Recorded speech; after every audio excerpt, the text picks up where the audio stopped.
All right, guys, we're live. We got a lot to talk about tonight. There's a lot of new stuff that's come out. I actually did a little bit of research. We very well could have a guest on the show tonight. I'm not sure yet. It could happen, but I did send a message to someone. I don't want to name drop anything, but we very well could have a very important guest on to talk about what's all happening in Minnesota right now, because I believe what I'm seeing is that the Democrats would rather wreck the country than risk Trump looking good. They have made one thing crystal clear.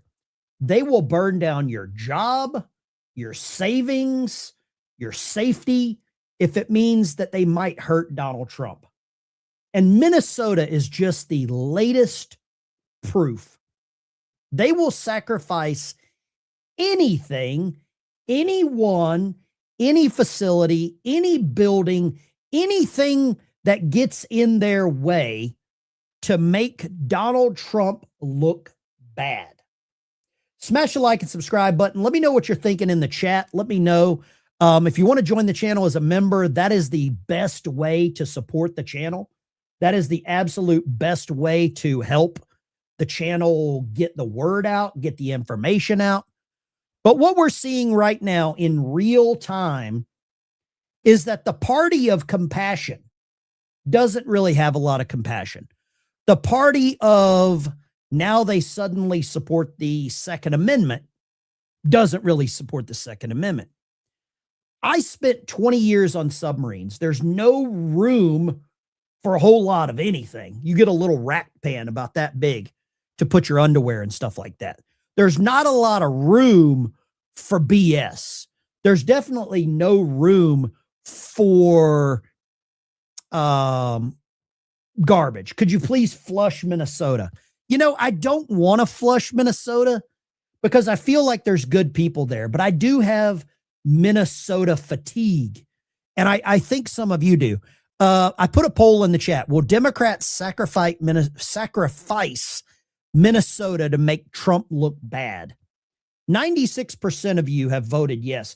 And I would love if you would keep voting on this. Came from Branca's channel.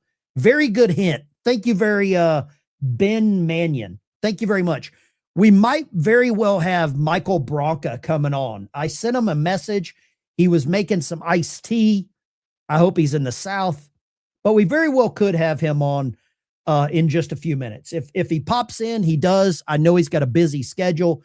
He was talking. I have been a longtime follower of his channel for a long time. And thank you for those that are coming over from Branca's channel. I really appreciate that. If you're coming over from Branca's channel, let me know. I would really appreciate it. For those of you that are new to the channel, I'm retired from the Navy. I still work in the veterans realm, helping veterans with disability benefits. And oh, sorry, Andrew. Yeah. Sorry. And I was saying Michael because I was reading a super chat here.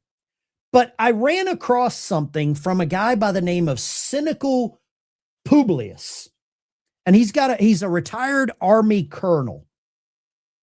And he brought up a very good fact about the National Guard and what it could mean, or not the National Guard, the Insurrection Act. And he says it here, and he says it very early. And I made sure I grabbed my helmet as well, because I believe I could get some damage control here from some people. Man, I'm not wearing that. That thing hurts. I do not want to wear that. But I got my Let's Go Brandon sticker on there, right? Or Velcro. But he says it here. Let me put my helmet on, body armor on before I post this, because he knows he's going to get swarmed with the incoming. Says, I know many of you want Waltz and Frey arrested on federal charges. I get you. I know many of you want Trump to invoke the Insurrection Act yesterday, send in the 82nd Airborne, the 101st, Green Berets, SEAL Team Delta 9. But the truth is, he says, I'm really happy Trump is being circumspect, hesitant on both things at the moment, because I think it's really smart. He says, as a casual student of Trump, I believe he has a tiered set of priorities that rigorously sticks to top priority? MAGA. Second priority, get Vance elected in 28. Third priority, win the midterms. I believe he is absolutely right here. Says Trump will always order his priorities and act on the most important ones. In this case, I believe Trump's team has deeply effective private polling that shows the following. Number one, despite the media, a majority of Americans blame Democrat politicians and their web of brown shirt goons and useful idiots for the violence. Here's the one that caught me right here. The longer this goes on, the more people who will blame the Democrats. Is he right about this? The longer that this goes on in Minnesota or Seattle or Portland or wherever, is this how the blame shift works? I got to put my phone on silent there. Thank you for letting me know that. But is this the move? Says Trump is viewed positively currently by a majority as using measured strength. However, if he invokes the Insurrection Act and or arrest Waltz and Frey, the polls flip dramatically against Trump. The Dems become sympathetic, and Trump is seen as starting a civil war. Now, it's completely opposite to what it actually did work against the Democrats. Donald Trump's single most important fundraising day was whenever he got a mugshot in, I think it was in Georgia, Atlanta, Georgia, right? If number 4 occurs, Trump loses the midterms, Vance likely loses 28, and the nation is lost. Look at what happened in Virginia mere days after a Democrat takeover. That's what we'll see nationally. What are your thoughts on this? Says for this reason, Trump is prudently showing restraint in the present moment. Admittedly, the landscape could shift at any moment and force Trump to take those measures, but for the moment, his restraint seems correct. Also, part of this plan may be to invoke the Insurrection Act the day after they win the midterms. Then he has 2 years to prove that he was correct. Oh, it was Fulton County. Is Fulton County Atlanta? I try to avoid Atlanta, Georgia at all cost. Sorry, I got to put a Fisherman's Friend cough drop here. Fisherman's Friend. Best cough drops ever. They taste like absolute cat shit, but they work so good, right? But how many of you really want Trump to invoke the Insurrection Act, but haven't really looked at what the political landscape could be? Because I believe if he does, as much as I want to see all of these arrests, I think Trump's playing the long game. In the poll, 96% of you, almost 1,000 votes, that Democrats will sacrifice Minnesota to make Trump look bad. Okay, we're going to end that poll now. And I'm going to put a new poll in the chat, and I just want to get your opinion. Do you think the Insurrection Act could cost MAGA the midterms? I think the Democrats have enough to rally around right now. I really believe they have a lot to rally around. But what are your thoughts on this? If Trump were to invoke the Insurrection Act right now, you say it would make our POTUS Trump a real hero. Okay. He stopped their funding. All right. I don't think he's stopped the funding. I think he's tried to stop the funding. And we have a lot of these judges that have been appointed by previous administrations that are the real obstacle. I'm not a cheerleader by any means for the current attorney general. I've been critical of her. I've been critical of Kash Patel, been critical of Dan Bongino. But I do believe that what we're seeing on multiple levels are obstacles put in place by previous administrations that have been very effective. The liberal judges that have been in place would prevent any attorney general from being successful. That's just my thoughts. I'd love to get your opinion on this as well. Let's go here. I saw something, somebody shared this with me, and this is footage. This is Cam Higbee, independent journalist, says, I told you guys last night that Tim Walz's National Guard were present to aid and protect the insurrection. And this is what it looks like. I believe they're delivering donuts and coffee. I believe that's what they're doing, is delivering donuts and coffee. Make up your mind here, but it damn sure looks like they're in donuts. And the National Guard were given vests. I don't see any of them armed. They were given yellow vests to differentiate themselves from ICE. They're not wearing flak jackets. They're not wearing Kevlar helmets. They are not armed for any level of riot control. That's just my opinion. What do you say here?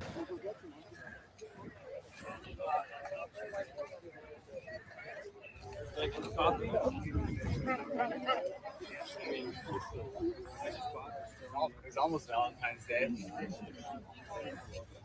Get a shot of it. There you go. Dunkin' Donuts in the back. It looks like either they're delivering Dunkin' Donuts or somebody brought them Dunkin' Donuts. But do you see anyone in body armor? The one National Guard guy here, right below me, has a camera. He looks like a media guy. Look at this.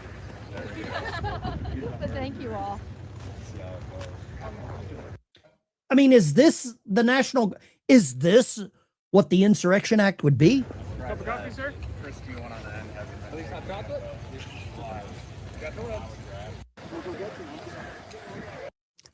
Is this what you want out of the National Guard? I don't see any protesters. I see media. I see donuts. Look at this. I see a guy in some like funny tiger pants, Tony the Tiger Pants. Of course, I see a deputy sheriff, right? Of course, they're going to be there. There's free donuts. There's a news media guy here. Is this what the National Guard should be doing in an absolute plan? Yeah. Where are their weapons? Somebody says they look like overweight kids. Is this what the National Guard was sent to do? And of course, Dunkin' Donuts, right? I don't want to be pissed off, but I'll ask you, is that what you think the National Guard should be doing right now? Poll in the chat. Do you think the Insurrection Act could cost MAGA the midterms? 55% say no. 45% say yes. So that's a pretty good split. Go and vote on that. Okay, those are the cooks that Tim Walz was talking about. Oh, I remember he said that. I remember he said that most of the National Guard are cooks. You're absolutely right. But is this just a charade? Is this a charade? Is this what the people of Minnesota, their tax dollars, should be doing? Somebody said, did I pay for those donuts? Yes, of course you paid for those donuts. Of course you did.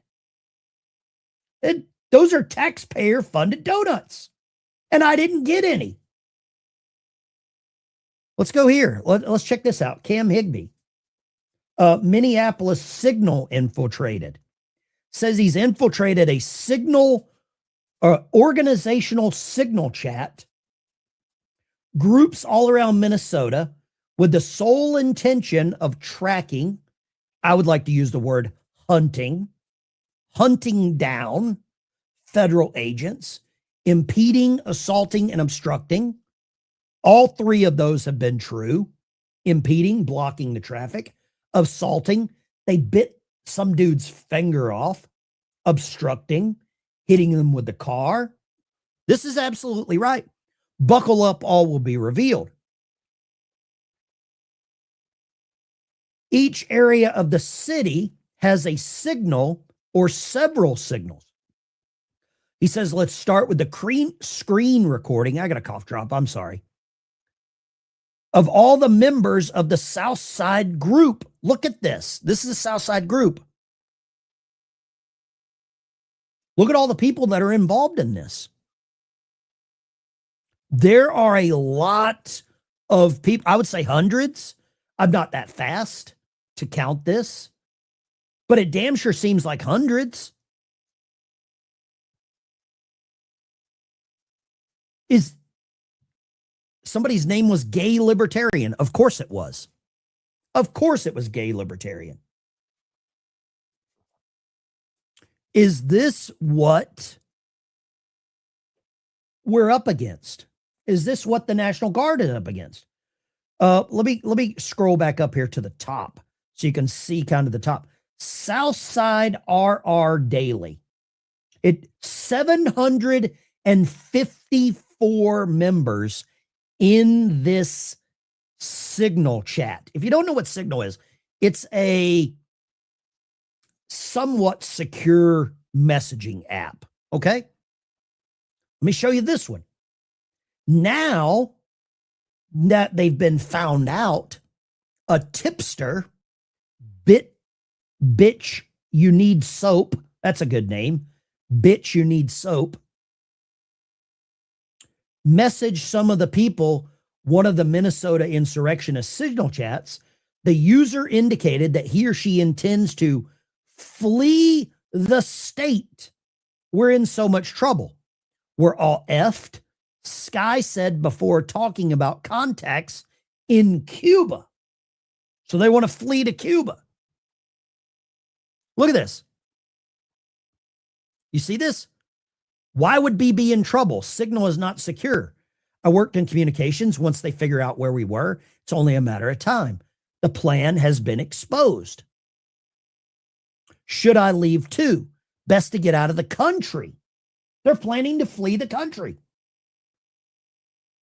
Have you been in contact with the others? Hopefully everyone knows to get out. We have to lock this down. I can't find the new links. They are worried. And apparently the lieutenant governor is involved in this, right? This is absolute insanity.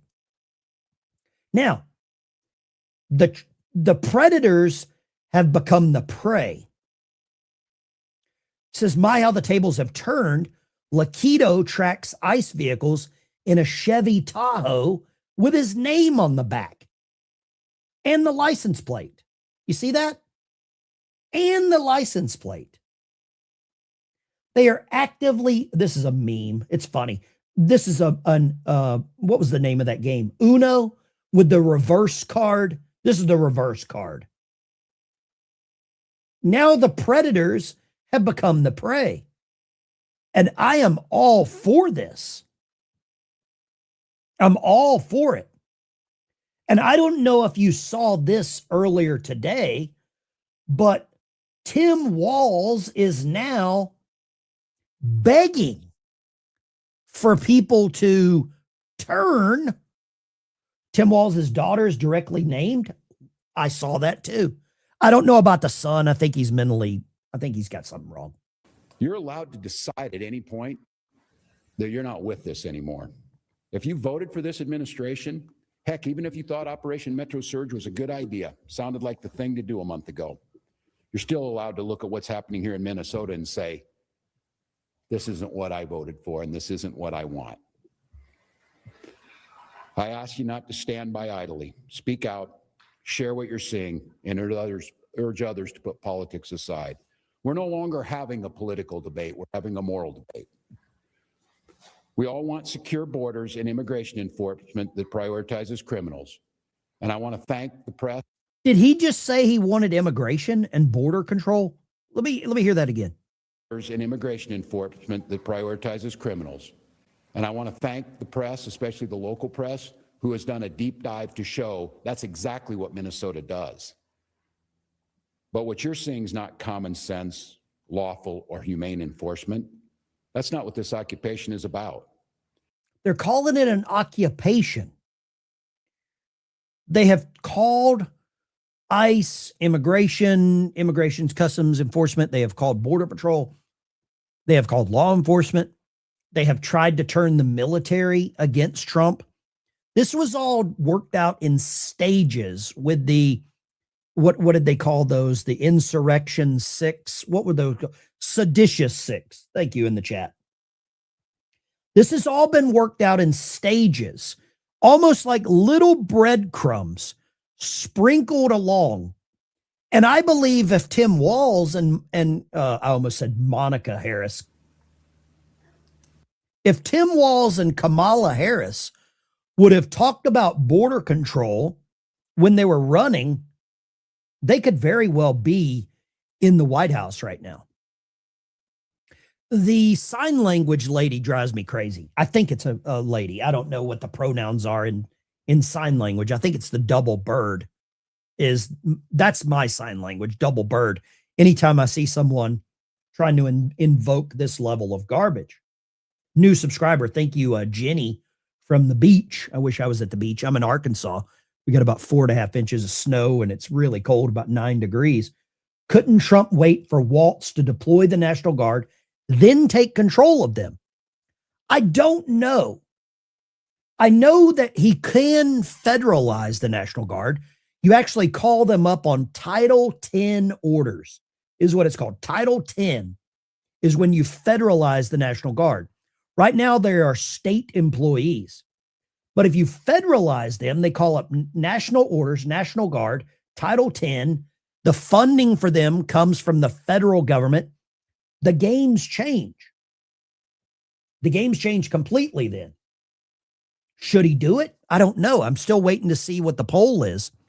60% of you think the Insurrection Act would not cost MAGA the midterms. I believe they're going to paint it in a very weird picture. It says here, somebody piggybacked on this. At least 2 Democrat state officials and a campaign advisor to Tim Walz, Amanda Killer, I'm going to call her Killer because it's what they seem like, have been identified as admins and dispatchers in a now leaked Signal group chat used to stalk, and impede federal immigration. Look at this. We're going to cause good trouble. That's the chat right here. That's the chat on the left. And you see the names that are circled. Loco to Dave is right here, the person with the glasses. Anita down at the bottom. And this Boogie is up at the top. So this is real. This is a real problem. And I don't know how they get away from this.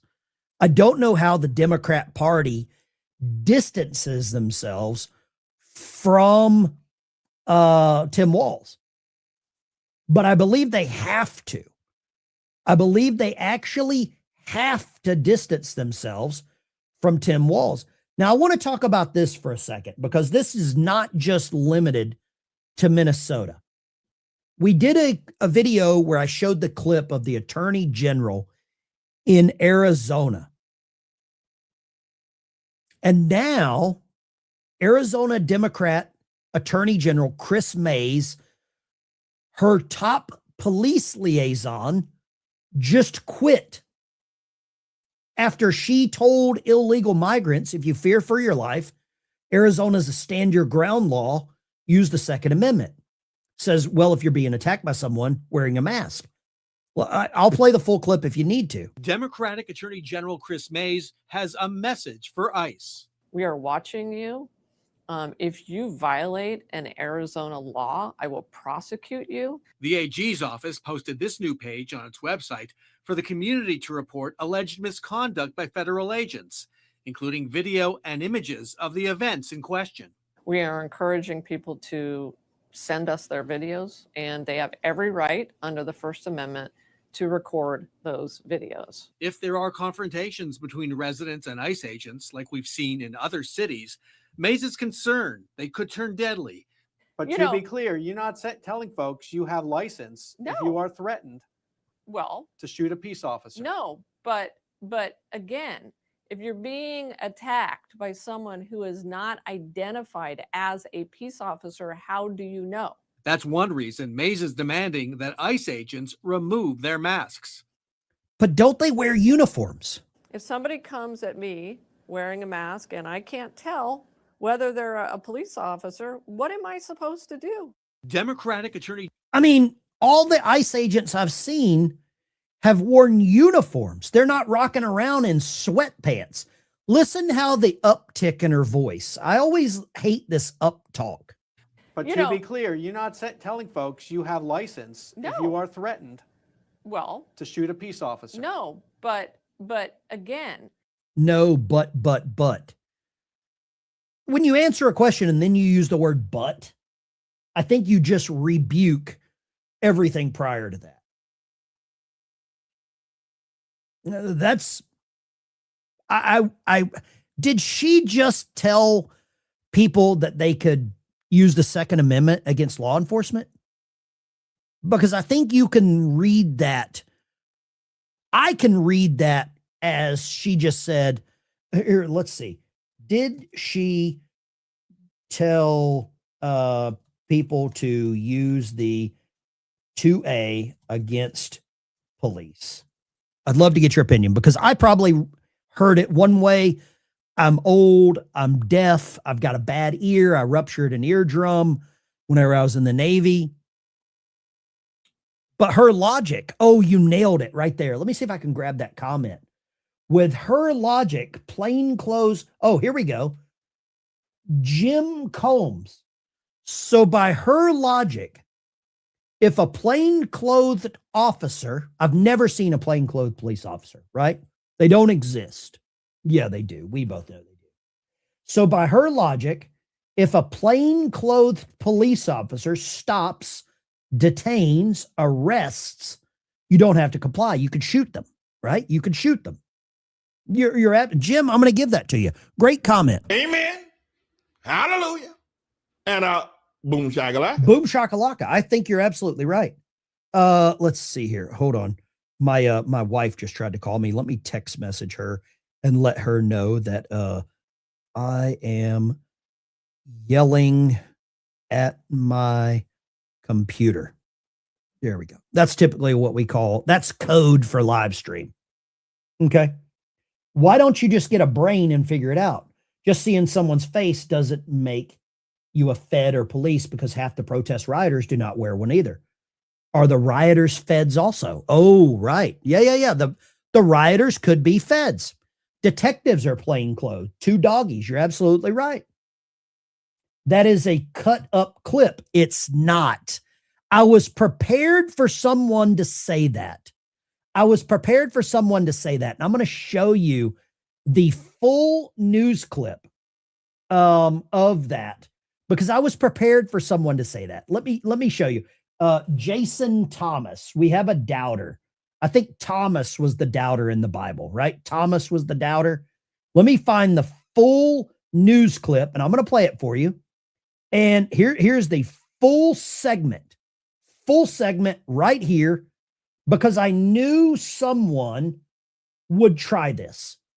Jason Thomas says that's a cut up clip. Jason, I'm going to prove you wrong. Here, let's go right here. Tonight, only on Full 12 news story. News, Arizona Attorney General Chris Mays is bracing for a surge of ICE agents in the valley to carry out deportations. This is a scene that's been playing out in places like Minneapolis and Portland, and she's calling on the community to act as watchdogs. In an exclusive interview, Mays also told our 12 News Bram Resnick that she's concerned about an Arizona gun law that could provoke deadly confrontations. Bram?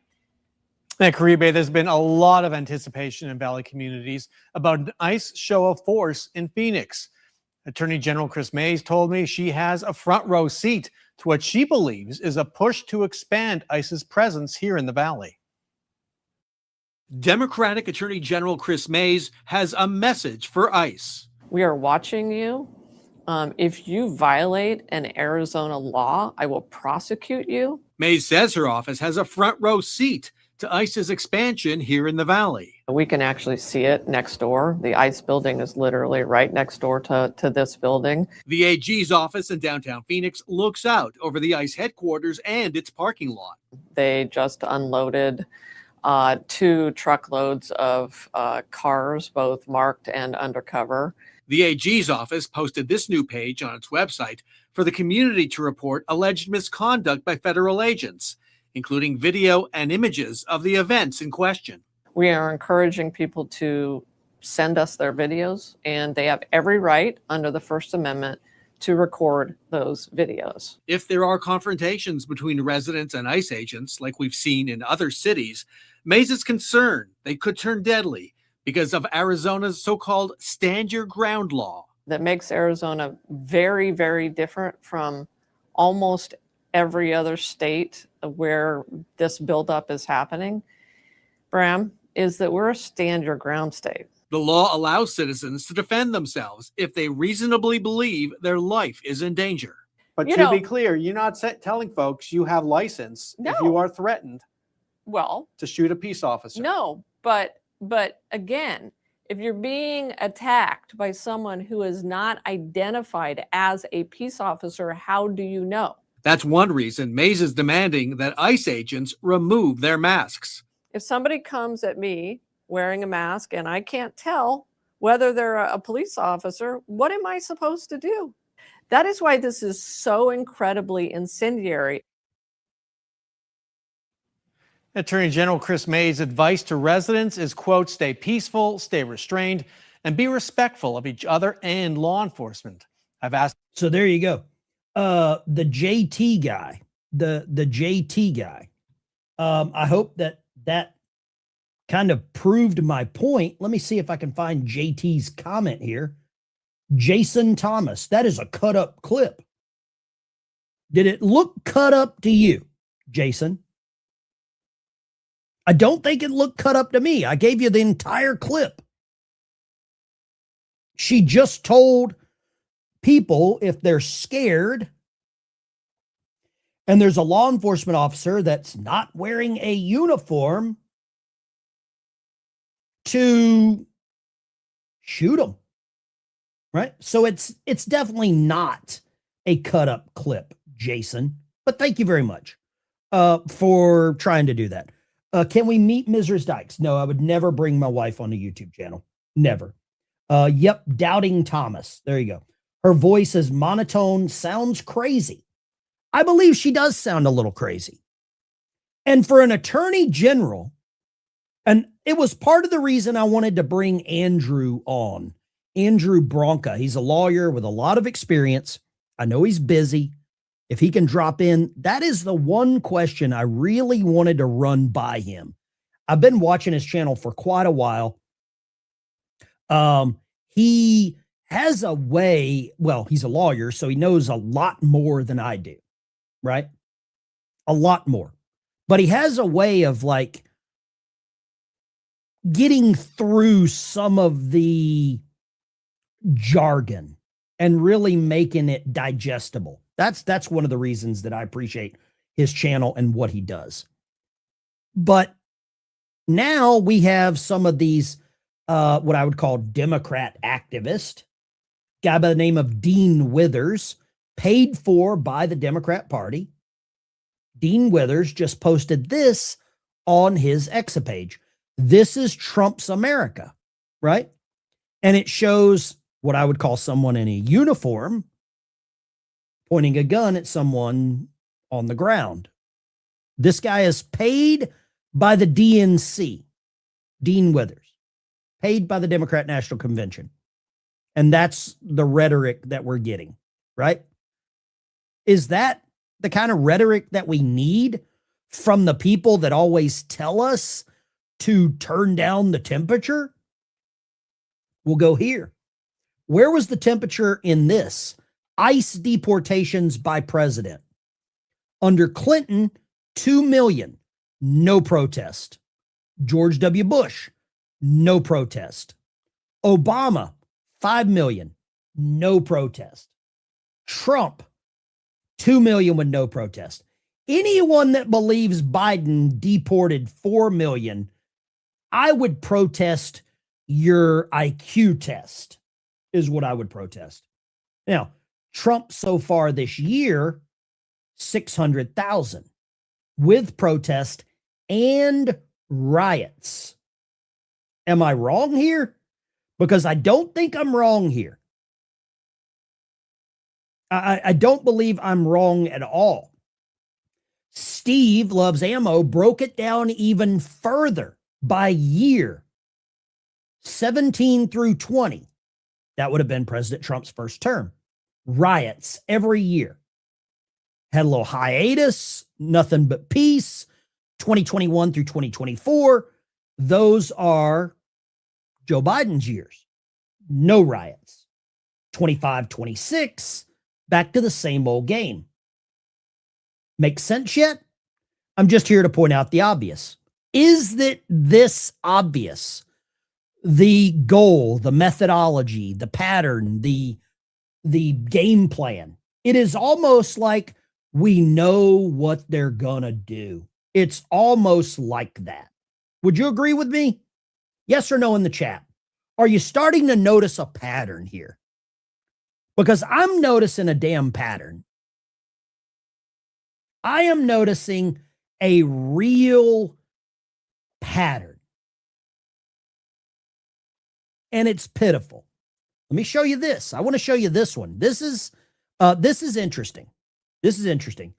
One of the Democrats that I believe is starting to make a little sense, and I think all it took was a head injury, was John Fetterman.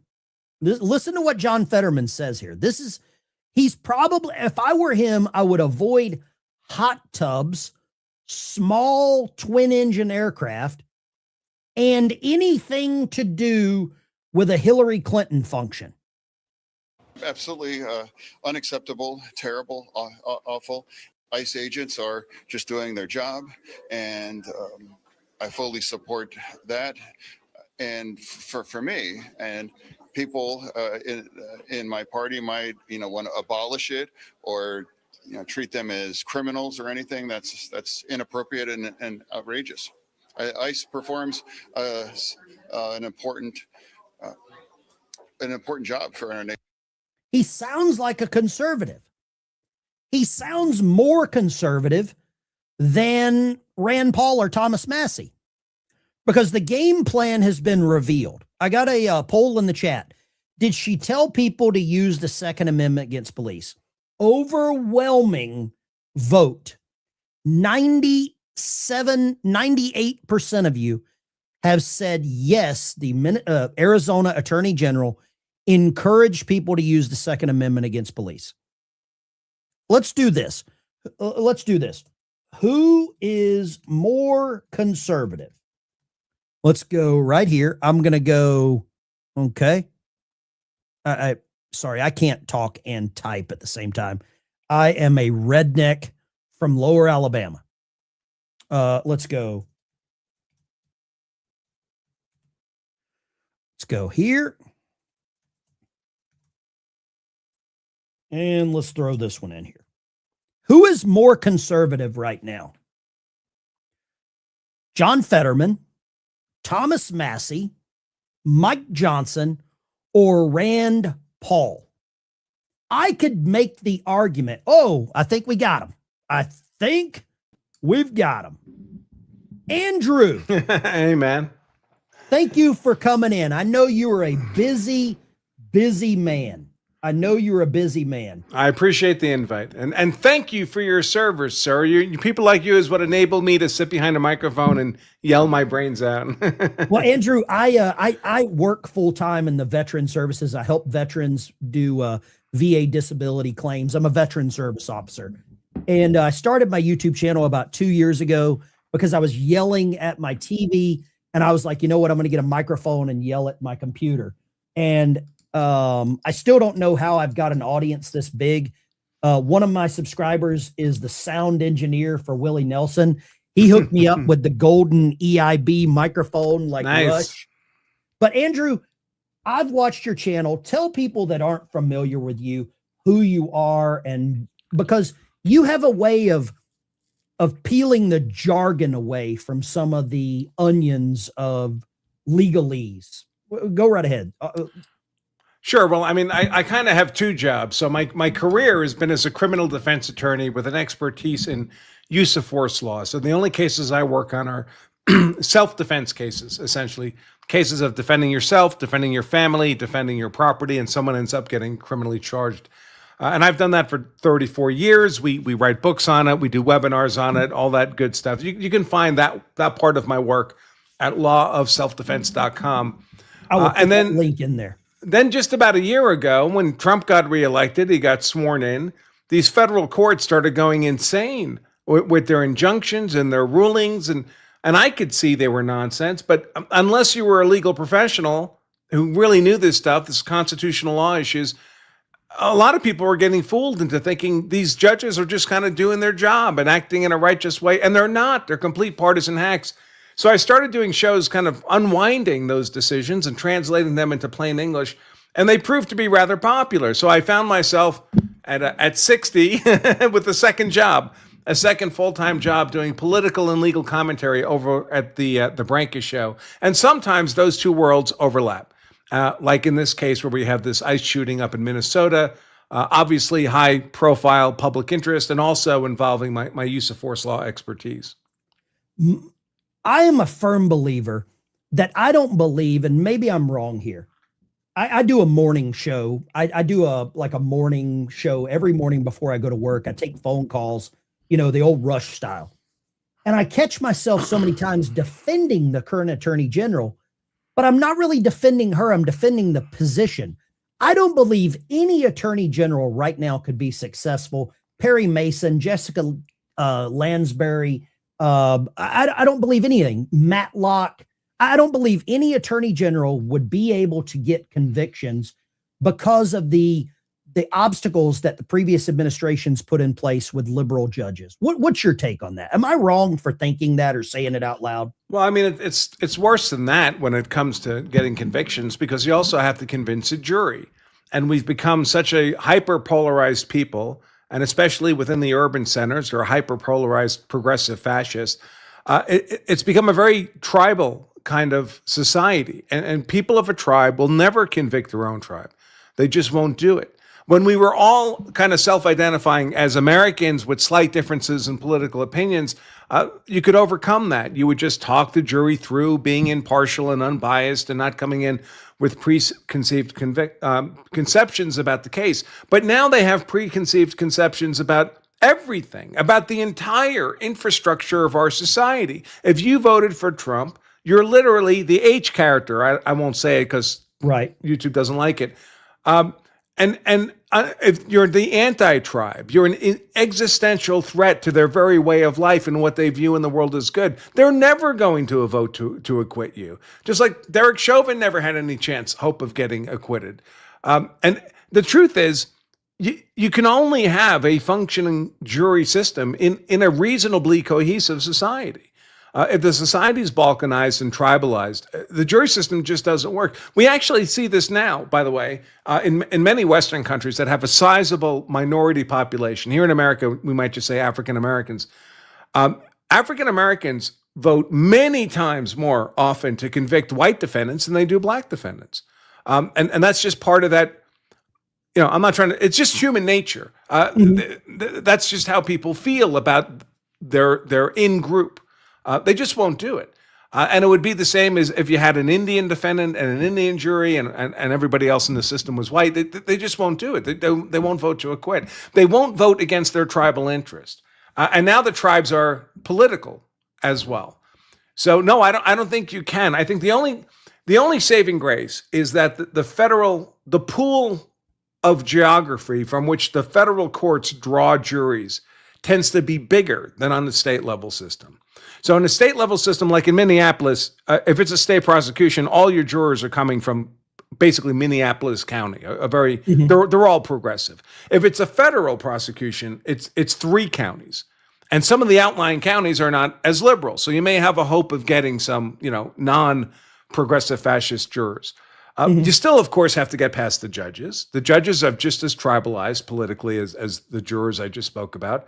And these are real problems because then we don't have a system of impartial justice anymore. And we don't.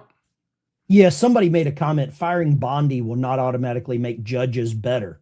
That's a fact. I don't know. The trouble with Bondi has real challenges, and I don't want to minimize those. The Department of Justice has been infected with progressive fascists for decades. And so you can't just fire people. You don't even know who they are. You can't read their minds. You have to wait for them to expose themselves. And they're part of the system of the Department of Justice. A lot of them have left, especially in the Civil Rights Division, which is nice, except now there's no lawyers to do that work.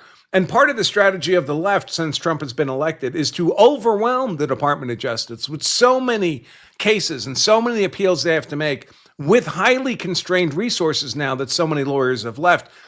That's not even considering the lawyers who haven't left, who are undermining the administration's efforts actively. That's a real problem for Bondi. People don't understand. You need lawyers to do the work, lawyers who know what they're doing. And it can take months to onboard a new lawyer to the Department of Justice to the point where they're effective. So certainly when nothing much was happening in January of last year, February, March, April, I was cautioning people, you have to be patient. It takes time to get new guys on board.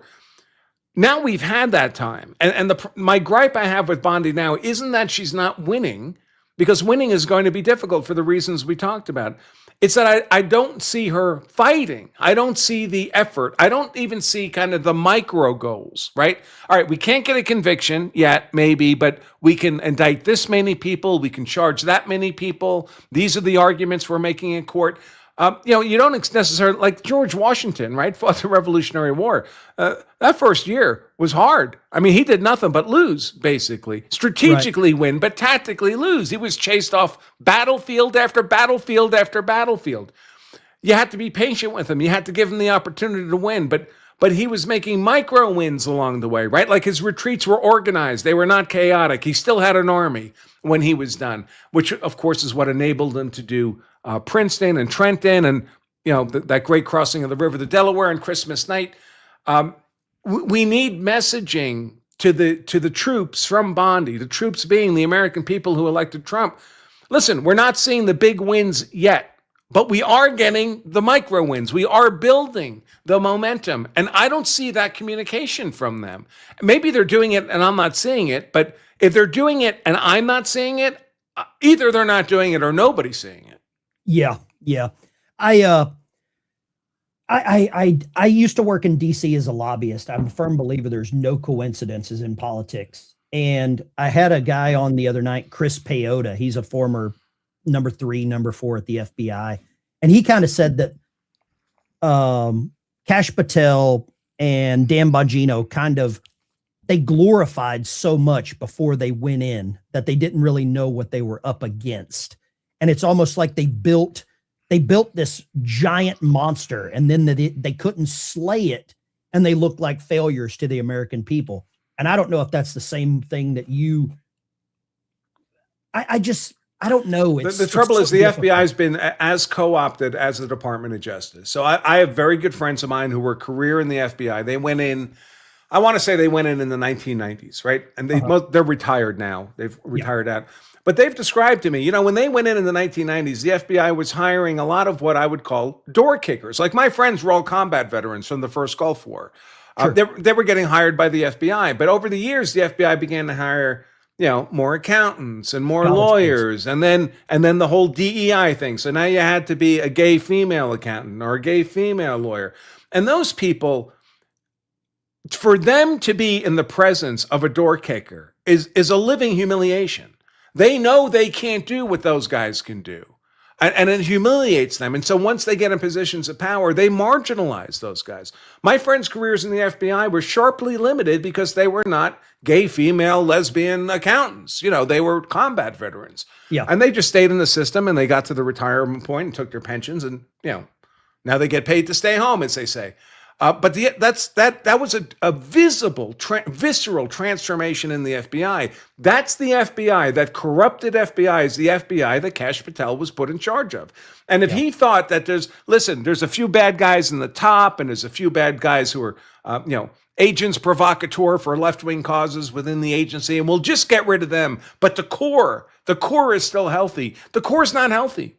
It's not. It's like a surgeon goes into a patient looking for a little tumor and finds nothing but cancer all throughout the body. It's like, well, all right, this is not going to be a 1-hour surgery. This could be a generation. You know, the FBI didn't become like this overnight. It's not going to unbecome like this overnight. Somebody asked a question. Should they fire Bondi? The corruption is crazy. We're sick of no accountability. Question. And somebody said that my always the same map mug showed up today. Thank you. So there you go. Oh yeah. Mine is up in the dishwasher. I don't have it here, but should they fire Bondi? I mean, obviously Trump has expressed his frustrations with Bondi in Truth Social. I mean, if you just worked for a company, right, and you had a vice president who was general counsel for the company, and the CEO was going on the company-wide website and saying, why the F is nothing happening with our general counsel? If I were that general counsel, I'd be looking for another job. So I think he can't be too far from firing her. The problem is, of course, he can hardly get anyone approved in the Senate. I don't know who you could get confirmed. Right. So only 15% of his attorneys general have been approved in the Senate. If he gets rid of Bondi, who says he gets another attorney general in? And then all these federal judges are going to do what they do with the prosecutors. They're going to say, well, they haven't been confirmed by the Senate. They only had 120 days to get confirmed. Now they're illegitimate. And everything they did was illegitimate. And so all these indictments, everything has to be dismissed. So I think that's a risk. What's saving Pam Bondi's ass may just be the Democrat senators and the feckless Republicans in the Senate who are blocking Trump's nominations. It's like an ex-wife. It's cheaper to keep her, or a wannabe ex-wife. It might be cheaper to keep her. Here's a question for you. It's usually worth it not to. Exactly. In my experience. Is the elephant in the room. With everything that's happening in Minnesota, everybody is armchair quarterbacking down to the actual, I would even call it the frame per second on what happened. What is I watched your 5 or 8 minute video where you broke it down, even talking about the SIG P320 possibly going off and triggering that. I'm under the assumption, as a concealed carry holder and investor in a gun company, I would never take a gun to a protest. Number one, if an officer approaches me, I've got friends in law enforcement, I always tell them I am armed. What is your take on that? That's the elephant in the room right now. And it seems like, I think the only thing Democrats would prefer was that Renee Good was a woman of color with 7 kids or an illegal migrant, that this guy that was shot, Peretti, that he was a gay, black, maybe transgender, whatever. If he met all those, but sadly they got 2 white people. And I believe they were looking for another Mike Brown, Trayvon Martin, George Floyd. I believe that's what the Democrat Party would love right now. And I believe they will sacrifice Minnesota for their hatred for Trump. Well, yeah. I mean, you don't make an omelet without breaking eggs, right? For them, these dead people are not glitches. These are features of the system. These are now martyrs for their cause. They knew people were going to be killed when they initiated this stochastic terrorism, right? All these cries of, oh, you're monsters, you're dictators, you're putting American citizens in concentration camps and all this kind of nonsense. You put that hate out into your community as a narrative. You don't know exactly who's going to do exactly what, but some of those people are going to absorb that hate and express it in violence to the other side. That's absolutely certain. Just like throwing a rock off a building. You may not know exactly where it's going to hit the ground, but you know it's going to hit the ground. There's no question about that. So, of course, they know they're doing this. In terms of carrying a gun at a protest, listen, I don't tell people what to do, right? I just try to help people make informed decisions. So, from my perspective, and I say this as a guy who carries a gun for protection every day, I have for my entire adult life. If I'm at a protest, I've got a gun because I always have a gun. But I'm probably not at a protest, and I'm definitely not on a protest if I expect there to be violence. And I'm definitely not at a protest where I expect there to be violence where I will be attacking police officers. Fundamentally, all the legal technicalities aside, what happened to Alex Preddy is like what you would expect to happen if a dude left a bar, dead drunk, in the middle of an ice storm and drove his Trans Am down the highway at 150 miles an hour, and then he lost control and crashed and got killed. I mean, the sentence for reckless drunk driving is not capital punishment. We don't execute you for that, but no one should be surprised that you died doing that. Right? The punishment for what Alex Preddy did is not capital punishment, but no one should be surprised that if you're an aggressive disruptor, of a felony criminal, engaged in assault on federal law enforcement officers, when they know they're getting death threats every day, when they know people are getting injured, rammed with cars, guys are showing up with guns, they know all this, and you have a gun on your person, and you get in that kind of violent confrontation. Would it have been better if they could have, tasered him or had a canine or had a different outcome in this case? Yeah, sure, that would be better. But no one should be surprised that this guy ended up dead. That's how you end up dead. You get into fights while armed with police officers. Question here for you. With the signal chats coming out in Minnesota that the state is going against the federal government, apparently there's 750 members in this signal chat, including Tim Walz's multiple advisors. How does that change the formula? I believe Tim Walz is finished. I personally believe Amy Klobuchar will probably inherit the Game of Thrones there in Minnesota. And I'm a big fan of Mike Lindell. He sponsors my channel. I just don't see Mike Lindell. It's going to be difficult for him to win. Minnesota, the last time they went red for a presidential election was under Nixon. They elected Jesse Ventura, which I wouldn't call a conservative or a Republican. But I think Mike is going to be up against everything. But the signal chats, how does this complicate some of the violence, the inciting of violence?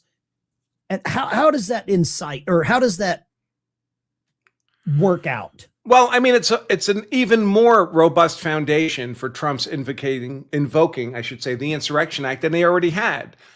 Clearly now he's dealing not just with, what liberal judges would say, individuals expressing their First Amendment rights and protest.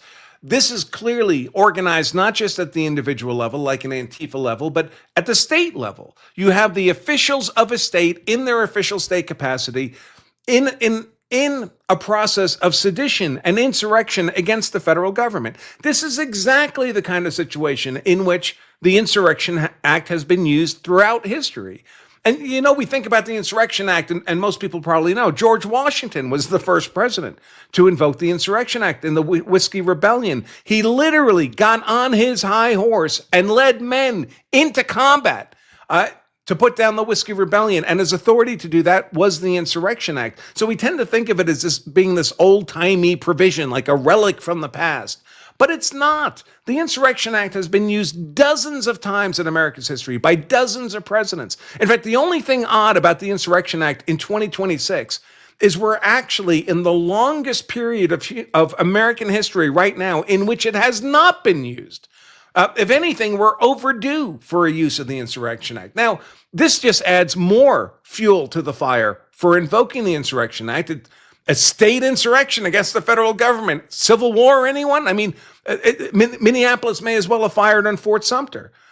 I would, however, say that Trump already had more than enough grounds. The Insurrection Act is very broad. The conditions that have to be met are very generalized and very much at the discretion of the president. I mean, can anyone say, for example, one requirement that allows for the president to invoke the Insurrection Act is that it's impracticable for him to enforce federal law. Are these disruptors in Minneapolis not making it impractical to enforce immigration law in Minneapolis? Of course they are. That's their whole purpose. That's what they're accomplishing. That's enough for the Insurrection Act. I'm not sure how much more Trump needs. I mean, do we have to have Minneapolis police officers actually firing on Customs and Border Patrol personnel before he's ready to move forward with the Insurrection Act? I think that's what happens next. I literally think that's what happens next. I've never seen protesters, rioters, whatever you want to call these people, so aggressive. They have no boundaries. The guy he got his finger bit off.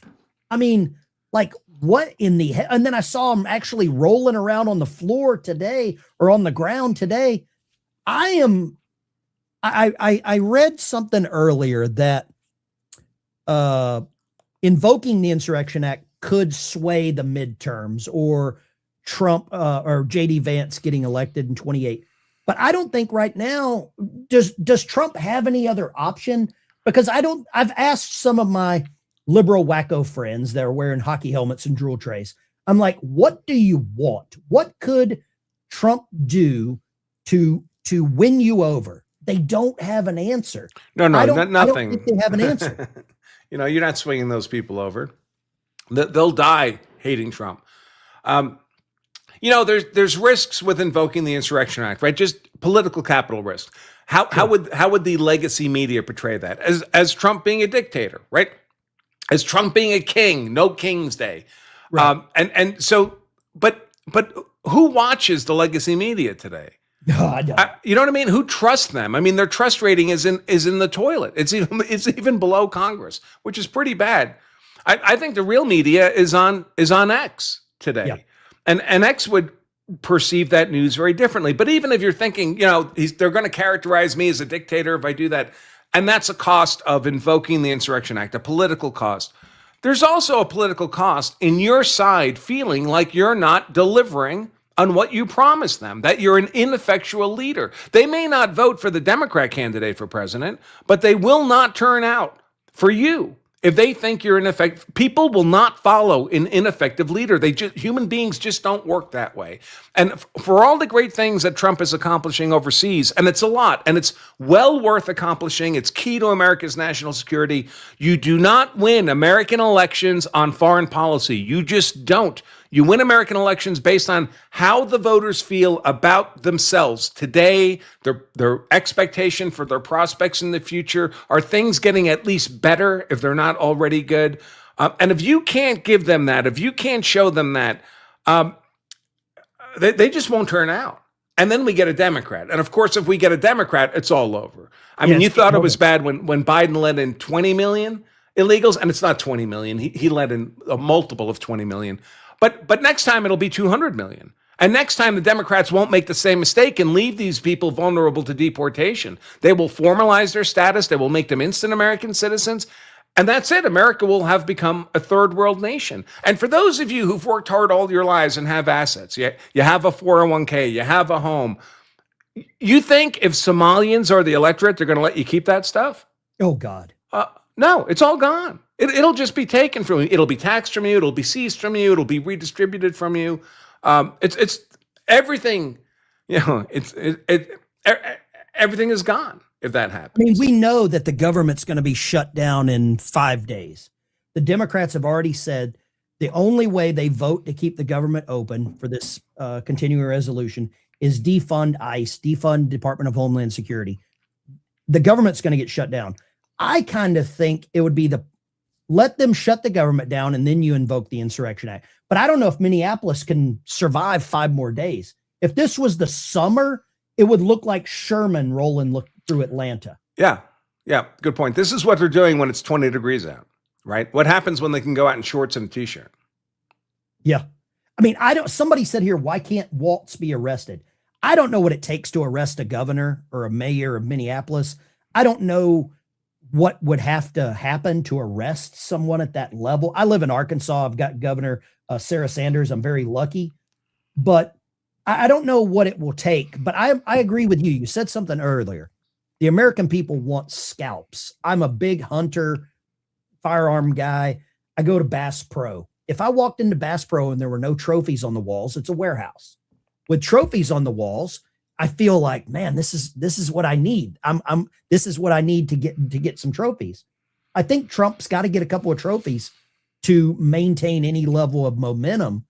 But do you think you have to at least be in the hunt? You have to be in the hunt, right? Every time you go hunting, you don't get your game, right? Every time you go fishing, you don't catch a fish. But you have to be making the effort. And you have to be perceived as making the effort, not just doing the work, but perceived as doing the work. Imagine if people had to vote for you to go hunting. You'd want to demonstrate pretty clearly you're hunting as hard as you can, right? So those people vote for you. There are things that the Department of Justice is doing. They're going after this LaMonica McIver, congresswoman out of New Jersey, who went into that, assaulted officers going in. She's looking at least 8 years felony prison time. She may well get acquitted, right? The jury just might be liberals and engage in jury nullification and just let her go. So you can't promise the head, but you can promise the effort to get the head, and then they should be communicating about that a lot more effectively. In fact, if the parties were reversed, what the Democrats would be doing is talking in the media every week about how, these judges and jurors, they better do the right thing. They better not do jury nullification. This country deserves law and order. They would be communicating that kind of message every time. So if things do go sideways, it's still at least a political win for you. Yeah, listen, she got acquitted. We fought the good fight, and they are corrupt. And this is evidence of their corruption. Instead, when there's an acquittal, like you don't even hear about it. Like this guy who put a $10,000 bounty out on, I think it was Pam Bondi's head. He just got acquitted by a jury. We should be talking about that. Did you see what the Arizona Attorney General said? Did you see what? I saw the reporting on it. I haven't actually had a chance to listen to her own words. So I want to show you this. This was one of the things that I so wanted to get your opinion on, was this right here. I've kind of sped ahead, and I'm not going to try to influence the jury. You're the jury here. Including video and images of the events in question. We are encouraging people to send us their videos, and they have every right under the First Amendment to record those videos. If there are confrontations between residents and ICE agents, like we've seen in other cities, Mays is concerned they could turn deadly because of Arizona's so-called stand your ground law. That makes Arizona very, very different from almost every other state where this buildup is happening, Bram, is that we're a stand your ground state. The law allows citizens to defend themselves if they reasonably believe their life is in danger. But to be clear, you're not telling folks you have license if you are threatened to shoot a peace officer. No, but again, if you're being attacked by someone who is not identified as a peace officer, how do you know? That's one reason. Andrew, I'm turning it over to the jury. That's the stochastic terrorism, right? Well, you don't know. It's like the seditious six. You don't have to follow unlawful orders. We're only telling you what the law is. You don't have to follow unlawful orders. She's saying, well, if you don't know if it's a cop, then you can defend yourself. Then it's just a criminal attack. If it's not a cop, people can't just walk up and shove you off the street onto the sidewalk. If that's not a cop, you're allowed to defend yourself. That's the stochastic terrorism. They don't know exactly who is going to shoot which cop, but they know. They're putting the language out there. They're putting the emotional state out there for this to happen. Now, the weird thing is for Arizona, she talks about, liberals hate this stand your ground. It's a boogeyman for them. All stand your ground means, the only thing it means, is if you would otherwise have had a legal duty to retreat before you can defend yourself, you no longer have that legal duty to retreat before you can defend yourself. Your defense still has to be lawful self-defense. So all it says is if you are the innocent victim of unlawful, imminent violence capable of killing you, and you're not imagining that's all reasonably perceived, we're not going to put you in prison for the rest of your life for defending yourself under that circumstance because someone thinks you could hypothetically have run away instead. We're going to let you stand your ground and act in what would otherwise be perfectly lawful self-defense. The stand your ground states say you could do everything right. It could be a perfect case of self-defense, But if we think you could have run away instead, we're going to put you in a cage for the rest of your life for having defended yourself. Now, there's only 11 states in the country that are that are not stand your ground states, that are duty to retreat states. There's only 11 of them. Of course, as you might expect, they're all liberal states. Like Minnesota is a duty to retreat state. Arizona passed stand your ground, but now it has a liberal governor. So there's like a conflict in philosophy there. That's why she's talking about it. She hates it on an emotional, visceral level. She wants you to have to meet that additional requirement for lawful self-defense. Arizona doesn't require it. So when that happens, the liberals always try to characterize stand your ground as some kind of monstrous twisting of the law that lets you kill people on a whim and get away with it. That's not at all what it means. But that's how she thinks about it, and that's how she wants to portray it. So stand your ground, it's just another opportunity for her to say, well, stand your ground. I've been telling you all this time, we shouldn't have it. It's a bad thing. This is another way in which it's bad. I mean, it's I'm now seeing CNN say that, well, it was the Second Amendment. He had a right to carry a gun. I'm seeing an attorney general in Arizona saying, stand your ground. This is so flipped. This is the flip that the Democrats said that the Republicans were actually the Democrats were actually Republicans during the Civil War. I'm seeing another flip here, and it's so weird. What they like to do is of course, any of these events have a lot of facts, right? They're multifactorial. And so what they like to do is they like to take one of those facts, pretend that's the relevant one, and then say, well, they shot him only for exercising his Second Amendment rights. They may as well say they shot him for wearing shoes. They shot him for wearing pants. Was he wearing shoes and was he wearing pants? Yeah, of course. Was he exercising his Second Amendment rights? Yes, he was. That's not why they shot him. They shot him because he was doing all that other stuff, exercising his Second Amendment rights, wearing pants, wearing shoes, and attacking police officers. They leave that part out. What is your perspective? Because a lot of people might not have watched your breakdown. What is your perspective on what we saw or what we were? I think we saw one thing, but we were narrated something else. I think that's where I'm at. So, there's definitely a lot of ambiguity in those videos. The legal question is, did the officer who fired the shot have a reasonable perception? It doesn't have to be correct. You're not required to be correct in self-defense. We're not required to make perfect decisions in self-defense. We're required to make reasonable decisions in self-defense. Did the officer who fired the shot, or officers who fired the shots, did they have a reasonable perception of an imminent unlawful threat of deadly force harm from Alex Preddy, even if mistaken? More accurately, the legal question is, could a prosecutor, because the burden is on a prosecutor to disprove that claim beyond any reasonable doubt. So does the evidence support the prospect that a prosecutor could disprove beyond any reasonable doubt that these officers had at least a reasonable perception that they were facing an imminent unlawful threat of deadly force harm? And I just don't see that happening on these facts. The guy was confrontational. He was engaged in felony assault on these officers. He was armed with a gun. He was non-compliant with arrest. He was fighting them. And then it's the car traveling down the ice-covered street while you're drunk at 150 miles an hour. He ends up getting killed. Was it literally necessary to kill him? Would he have turned and murdered all those cops with his gun if he had the opportunity? We'll never know. But that's not what the law requires. The law requires a reasonable perception that he was about to do that. And you hear the gunshot behind you or around you. They don't know where this gunshot's coming from. They heard a cry of gun. They know this guy's fighting them. He already felony assaulted another one of their officers.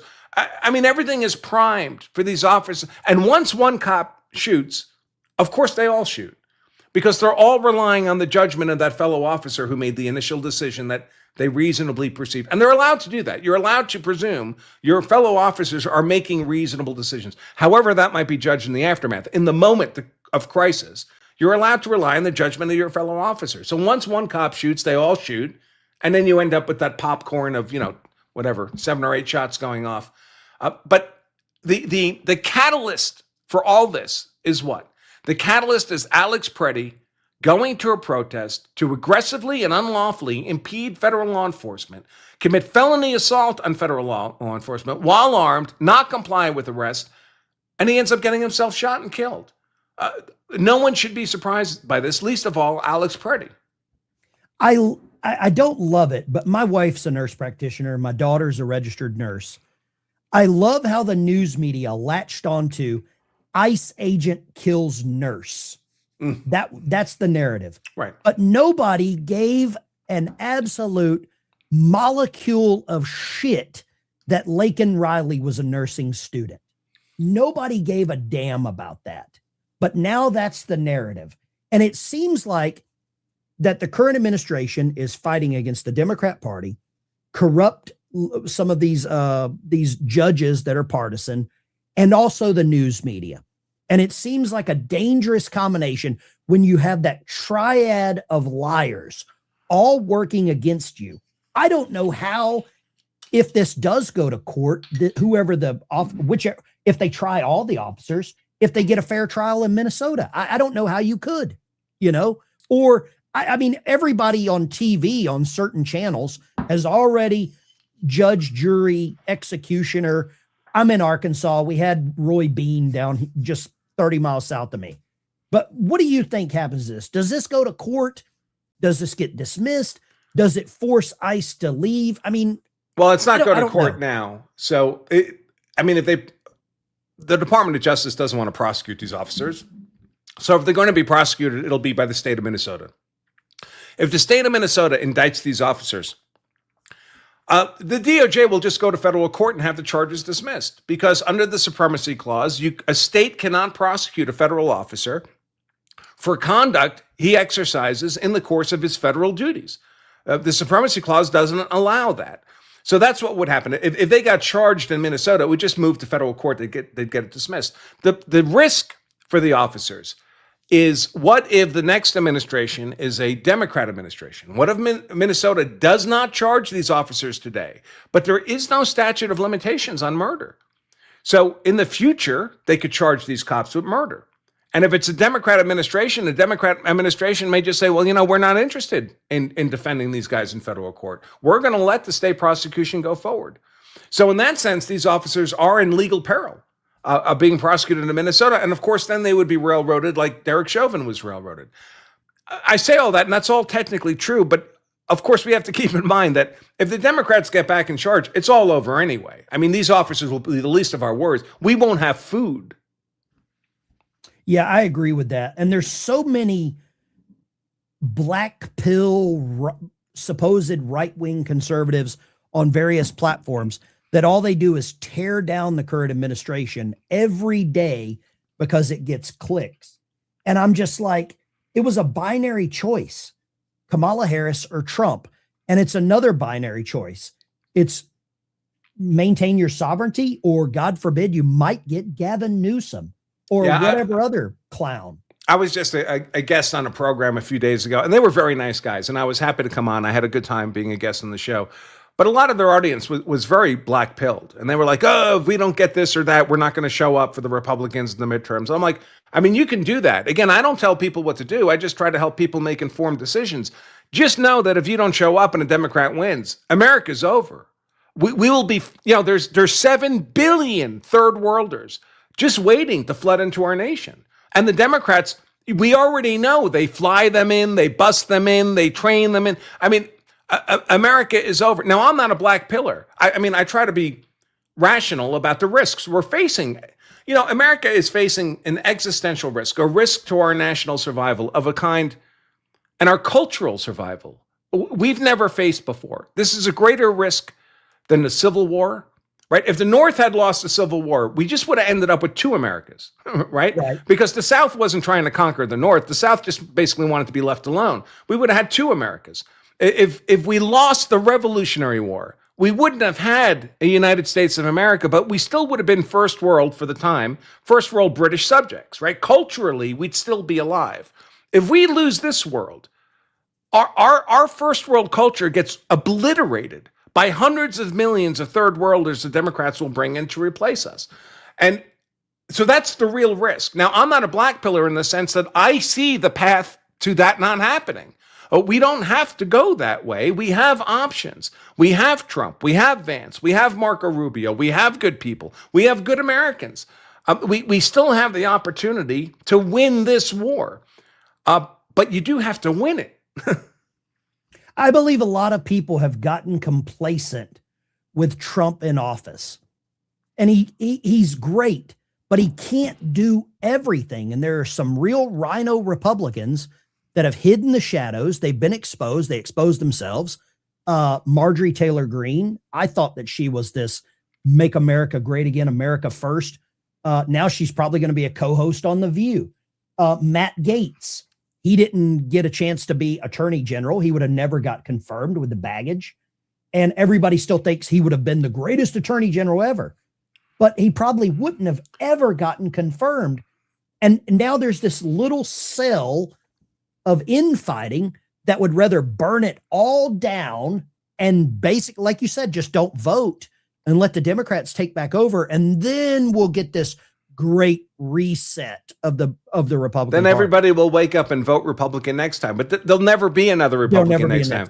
America will be a supermajority Democrat state like California is, like Colorado, where I live is. Once they corrupt, the only thing, you only have a republic when the people in official government positions are answerable to the actual body politic of the people, right? When our voting matters, when we can change who's in charge. If you can't change who's in charge by voting, you're living in a tyranny, whatever you call it. The people in charge are not responsible to you, are not accountable to you. And we barely have a semblance of that now because our current election systems are so corrupt. But if the U.S. as a nation were to go no ID, universal mail-in balloting, I mean, I moved to Colorado about 10 years ago. I saw Colorado go from a purple state with a divided legislature and occasionally Republican governor to a state that is more hard blue today than California. And that happened in about 6 years. That's right. That's all it took. And that's what would happen in America as a nation. It would all be, and then of course they fly in the third worlders, a couple 100 million of them, make them all instant citizens, give them all a right to vote. You see how the Somalians function in Minneapolis, right? Very tribal. They stick to each other. They're all engaged in the same corruption. Everything's family oriented. It's almost impossible to investigate these organizations because there's no one to talk to. No one's going to rat out their wife or their mother or their cousin in these communities. They'd rather go to jail first. And of course, it'll be a jail full of Somalians. So actually nicer than Somalia. And so they'll still be a step up from where they were before. Here's a question for you. Do you think Trump has a bigger plan he hasn't revealed? Do you think some of these judges have to be impeached? Does Congress have to remove the judges? Is that how that goes? Is that how that works? Yeah. So I don't think that'll ever happen. I don't know. I mean, so we've removed from the bench I think it's about 15 federal judges in our lifetime, mostly for things like taking bribes. But they have to, the normal way we do that, the way we've always done it, is impeachment, the constitutional impeachment process, which means the House votes by a majority to impeach, and then the Senate has to vote by 2/3 to convict. 67 votes in the 100-person Senate. We don't have 67 votes. We'll never get that. So we can't impeach these judges. We could. I'm sorry. We can't remove these judges through impeachment. We could impeach them in the House. And that would send it to the Senate. And then the Senate could have hearings, like a trial, which is what they do. They could bring these judges in under oath. They could expose their fecklessness to the public and televised, effectively trials in the Senate. I think that would be very helpful and productive to do. And that might act as a check on some of the more grosser overreaches of these judges. If they know they're going to be subject, even if they know they can't actually be removed, they're going to be subject to that kind of unpleasantness. That might temper some of their overreach. The other way, in theory, you can get rid of judges. And I caution, we've never actually done this. But in the Constitution, Article 3, federal judges aren't actually given lifetime appointments. Article 3 doesn't say you serve for life. It says you serve during good behavior. And what I would argue is good behavior. What defines good behavior? I mean, opinions can vary, right? But the Article 3 judiciary has itself defined kind of a code of ethics, a code of conduct for federal judges. Article 2 did not impose that on them. Article 1, Congress did not impose it. This is their own set of rules for conduct. And they're clearly, many of these judges are violating those rules. So if you're violating your own rules of conduct, I would suggest that's a prima facie case of not serving during good behavior. Therefore, you're in violation of the fundamental employment condition for being a federal judge, and you should be simply fired, not impeached for high crimes and misdemeanors, which should require a higher level of proof, but just fired from the job. If you were working at a company and you embezzled money and were prosecuted and convicted, that would be like impeachment. And then they'd have to prove you guilty beyond a reasonable doubt. You'd be entitled to a jury and defense counsel and all that stuff.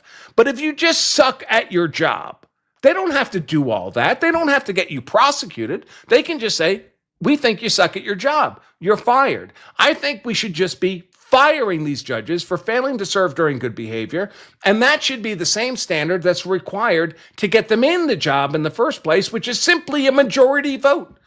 So I think we should be able to remove these judges by a majority vote. Now, that's in the Constitution. Everything I'm telling you is legally sound, but we've never done that. So obviously, if you tried to do it, they would sue. You'd be in federal court. It would take years to argue about. I think we need to do something like that, because right now these federal judges they've effectively become a super branch of the federal government. They have power and control, they claim, over everybody and everything. And that is not at all what the founders intended. They're Article 3 because they're supposed to be the least powerful branch of government. They're not elected because they're supposed to be the apolitical branch of government, the one that's not politically driven. That's why the founders weren't that concerned about them being elected. If you reach the Federalist Papers, they're like, what about these judges? Why are they just appointed? Why are they not answerable? Why do we not have like terms of years for their service like we do for congressmen and presidents? And the other side said, don't worry about it. They hardly have any power at all. And now these judges are claiming basically infinite power and jurisdiction over all the things. If that's not checked, we don't have a democracy. We have a judicial tyranny over America. Yeah. It's sad. It's pitiful.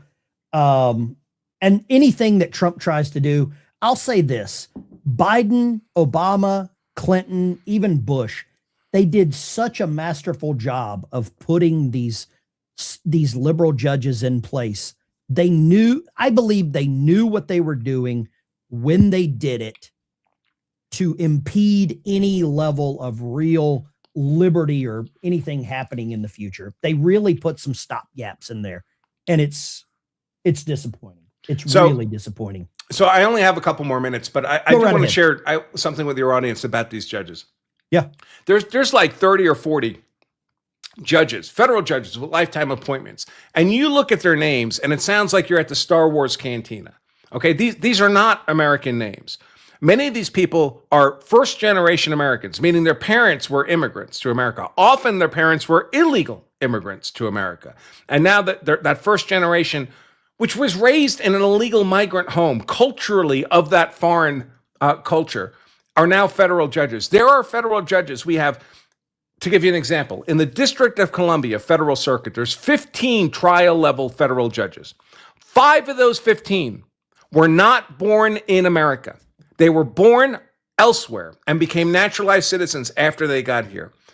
Some of them only became naturalized citizens 5 years as adults, 5 years before they were raised to the federal bench. These are not cultural Americans. One of them was born in Canada, which doesn't sound so bad, except he was born in Canada to Egyptian migrant parents. He's not even culturally Canadian. He's culturally Egyptian. Then he moved to America and becomes a naturalized citizen 5 years ago in December, after Trump was elected, but before he was sworn in. This guy gets confirmed by the Senate. He's a Biden appointee. And the first thing he does is start writing injunctions against Trump. He's not anything close to culturally American. We have some of these judges who they're born in Uruguay, they're born in Trinidad, and they maintain dual citizenship with those nations. They're not even fully committed to being a United States citizen, yet they have lifetime appointments. And many of these people are the ones most egregiously ruling against Trump and most frequently getting reversed when Trump appeals these insane rulings. So their rulings were always lawless. From the beginning, they were lawless orders to our democratically elected Article 2 executive branch president. And yet our nation, real Americans, are being forced to suffer under the heel of these foreign-born, black-robed, unelected, tyrannical federal district court judges. I don't know why there are not pitchforks and torches in the street. The protests that these pro-migrant paramilitary forces are doing in Minneapolis should be nothing compared to what the American people are doing in Washington, D.C.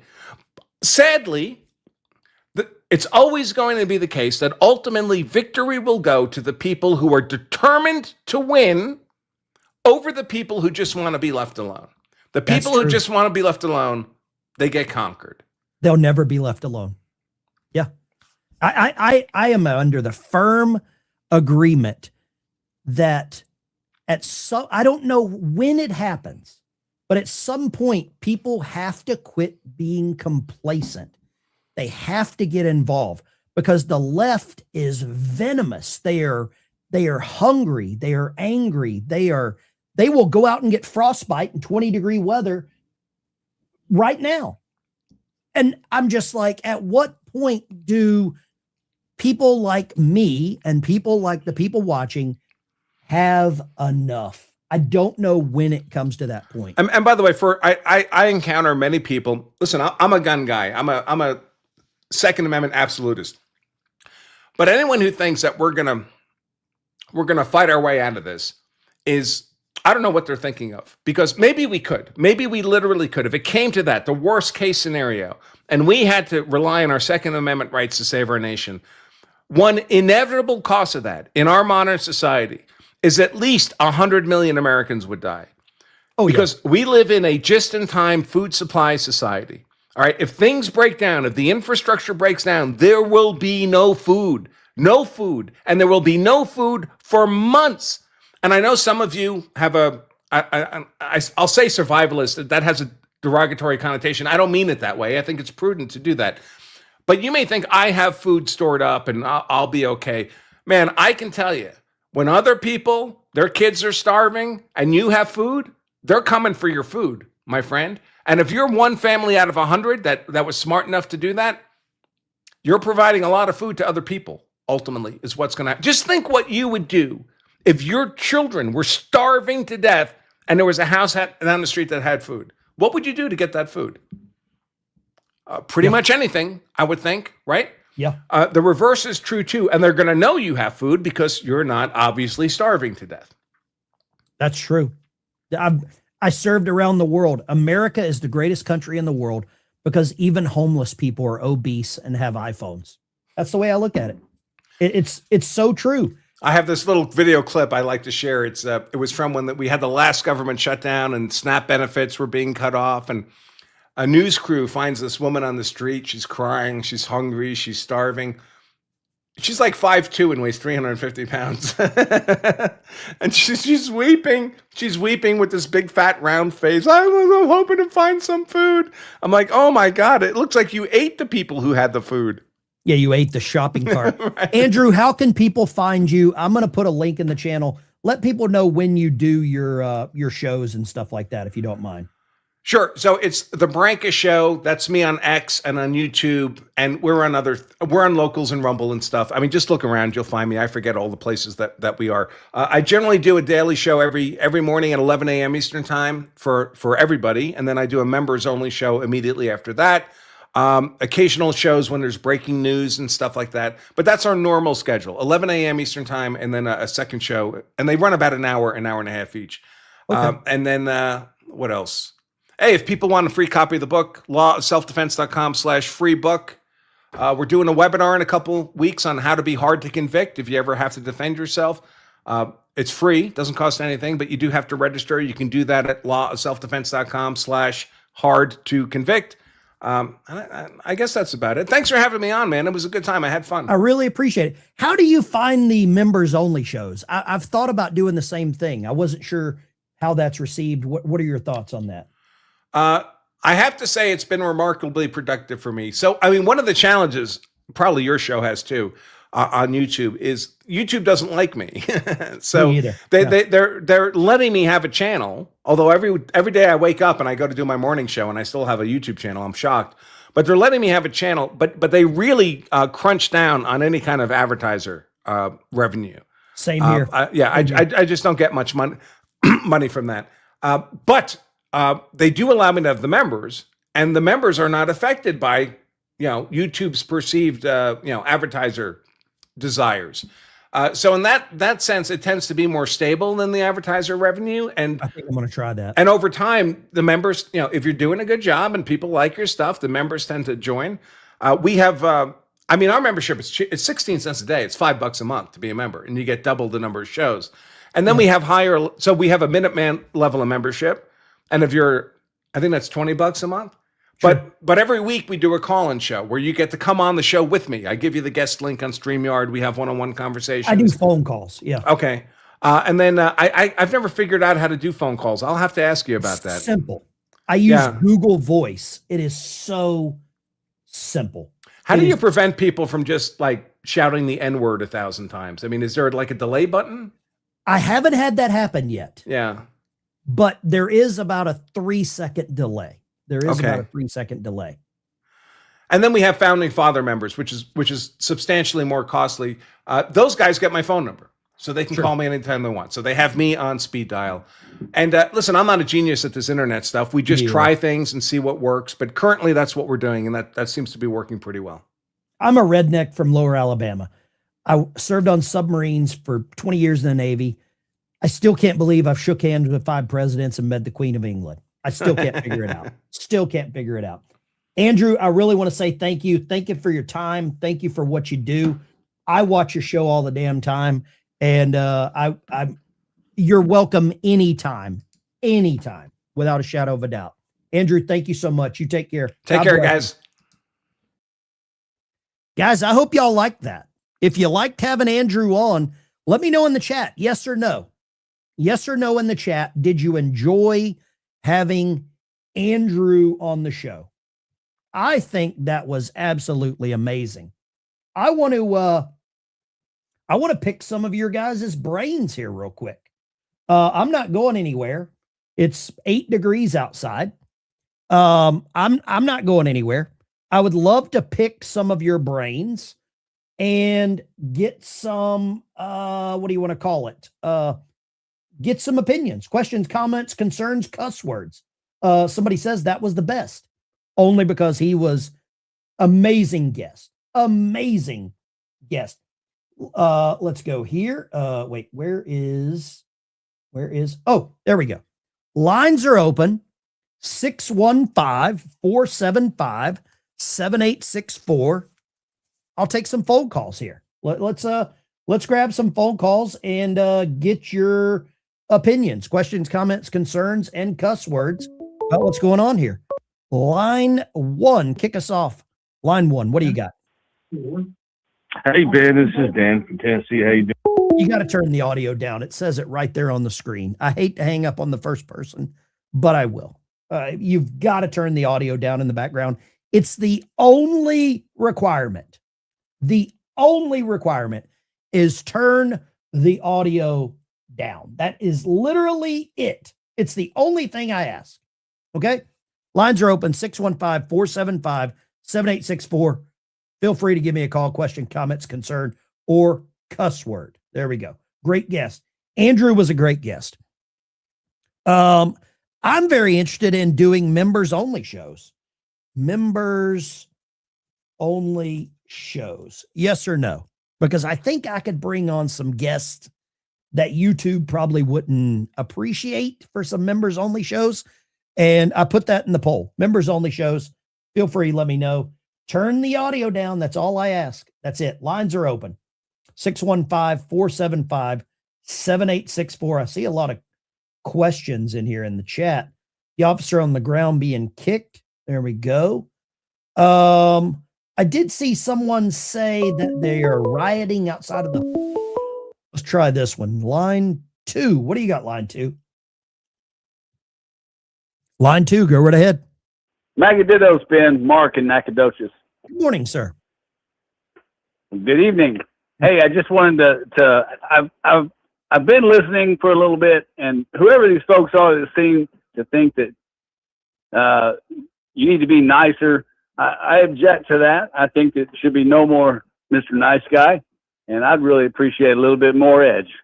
Okay, I appreciate it. Somebody said I'll lose more subs if I do a members only thing. I don't care about subscribers. It's a vanity thing. I don't care.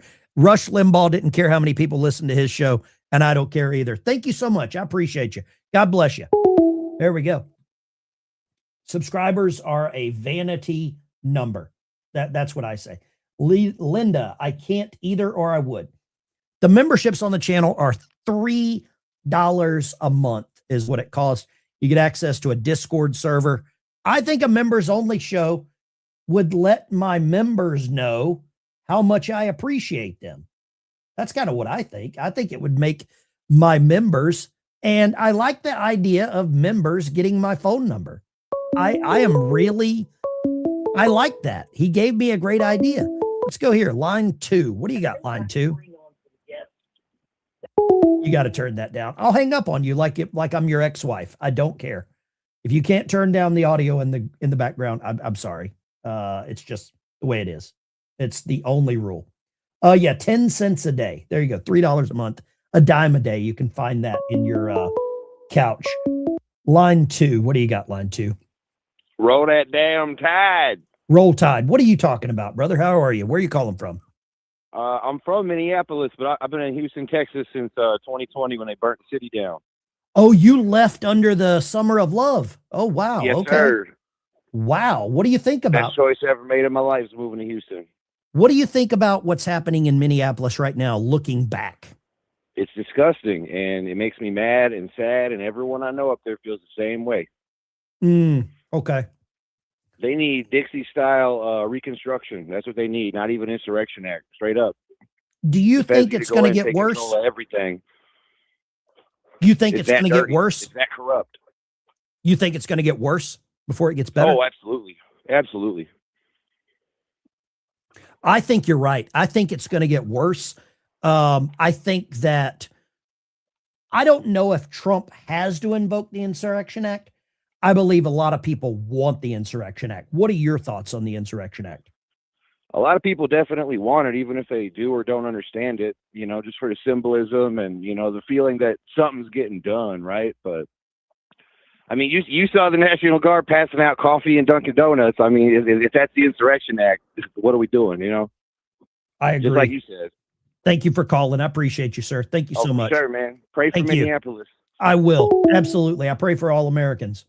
That man was unarmed, and they gunned him down in the street like a dog. Burberry thongs. Okay.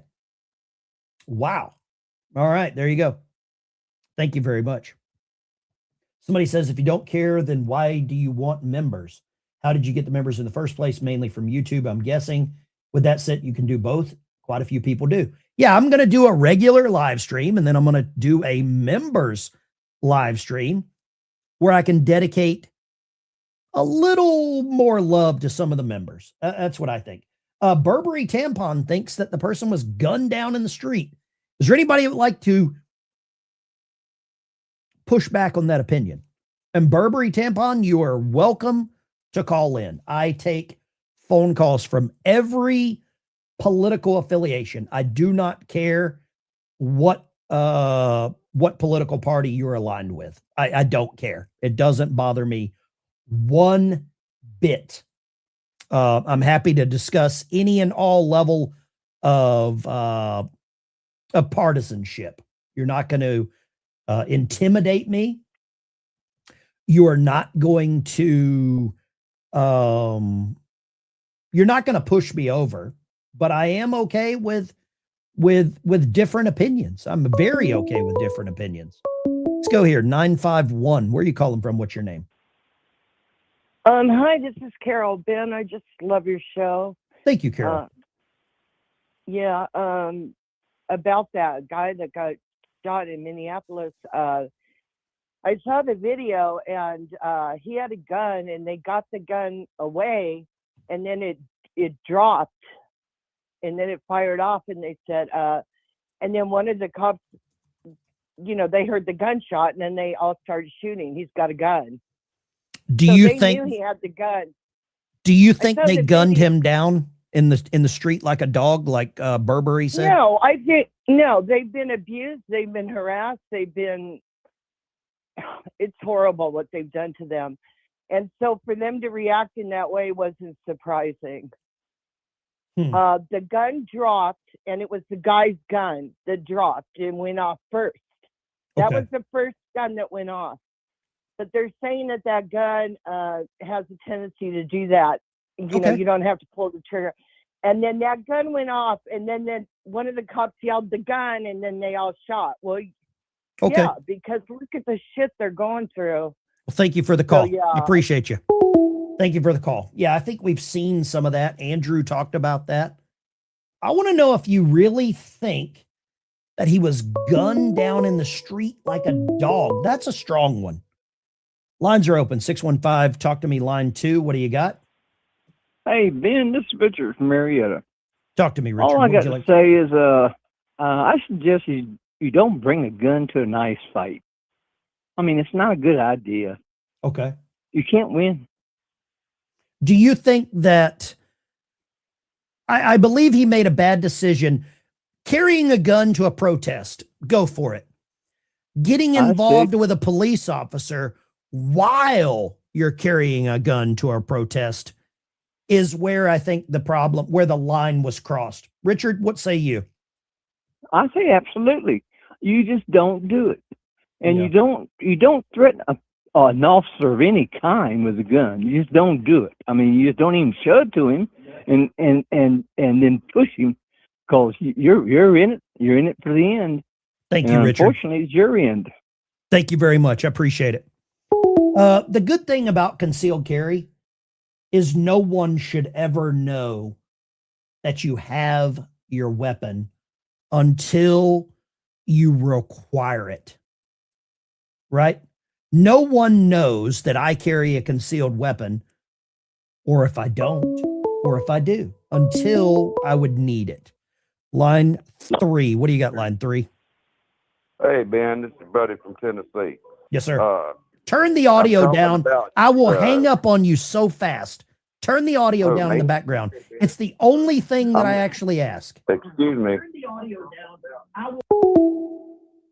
I'm sorry. I just don't care anymore about this.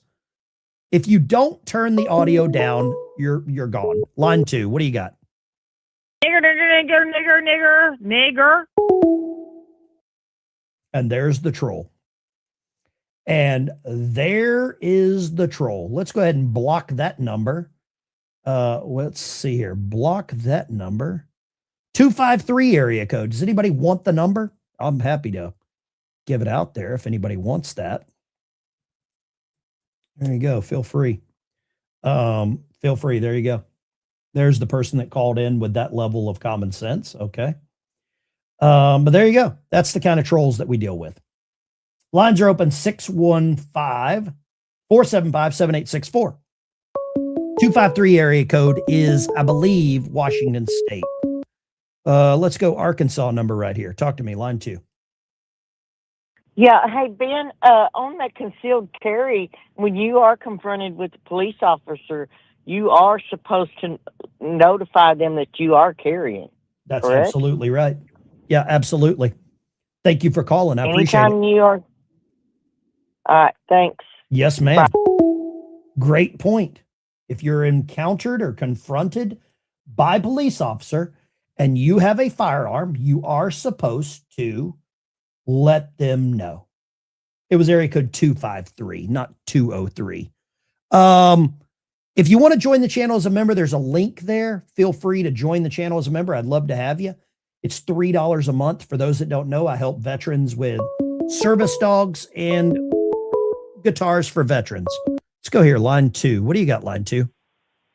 How you doing? This is Rick from the red state of Michigan. Red state of Michigan. Talk to me, Rick. Kathy Hochul, right? Or is that no? What's her the Witten? What's your governor's name? Yeah, Whitmer. Whitmer. There you Whitlis go. Whitmer. Okay. What would you got? Did you listen to the song I Fought the Law and the Law Won? I heard that this morning. Very fitting, isn't it? Very fitting. Did you listen to it? You said you would. I did. Absolutely. Absolutely. Another one that's kind of fits the thing is a Beatles song written by John Lennon, Happiness is a Warm Gun. Thank you very much. I appreciate it. Don't take your gun to town. Johnny Cash, 253. Puget Sound. Who would have guessed? Washington State, right? The 253. Lines are open, 615-475-7864. I'll talk to anyone with any common sense. If you want to bring questions, comments, concerns, or no cuss words, please. We're probably on many people's TVs. Line 2. What do you got, line 2? Yes, Ben, this is the guy you hung up on. I thought I had the volume turned down enough, and I got cut off with you. Sure. What I was calling to say was that the guy you had in the interview, that was a stand-up interview that you've done. Oh, thank you. Also that what's going on when we see all this happening is that Tim Walz and the Democrats, they're all so knee-deep in corruption that they're trying to use the rioters, the Soros-paid rioters, in order to change the narrative of them ripping off. They're talking close to $100 billion in Minnesota alone. Thank you for that. God bless you, and God bless all the patriots. Thank you very much. I appreciate that. So he believes that a lot. Let me ask the chat. Do you believe most, if not all, of these protesters are paid? Let's shift the narrative here on the questions. Do you believe the protesters are paid? Let's go here. Line 2. What do you got, line 2? Hi, Ben. This is your sister from out of Chicago, Illinois, or out the rural Illinois. I haven't talked to you in a coon's age. What would you like to say? I have basically a question. The ICE and DHS, don't they have different training from your regular run-of-the-mill officers that's in Minnesota? I believe so. I don't know for sure, but I mean, the officers in Minnesota, the police officers there, it looks like all they are waitress delivering Dunkin' Donuts and coffee. So I don't think law enforcement in Minnesota is doing anything. I believe Customs, Border Patrol, and ICE, they go through different levels of training. Most of them are multilingual, things like that is my guess. Of course not. And the ICE agents and the DHS, they're trained in a different tactic to be more forceful because they have to protect this country. If we put the police that's over there passing, or the police officers that's in Minnesota at the borders, we'll be doomed. Yeah. These guys over here, ICE agents and DHS, they're trained to be more forceful.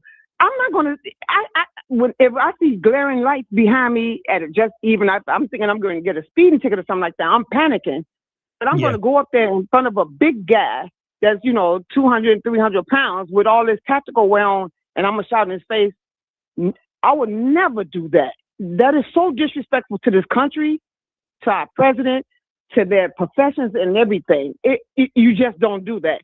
But the point I'm trying to make is they are skilled and they're trained as fighters and basically killers. You cross the doggone border. Now you're going to sit up there and you're going to run up in their face. You're asking for trouble.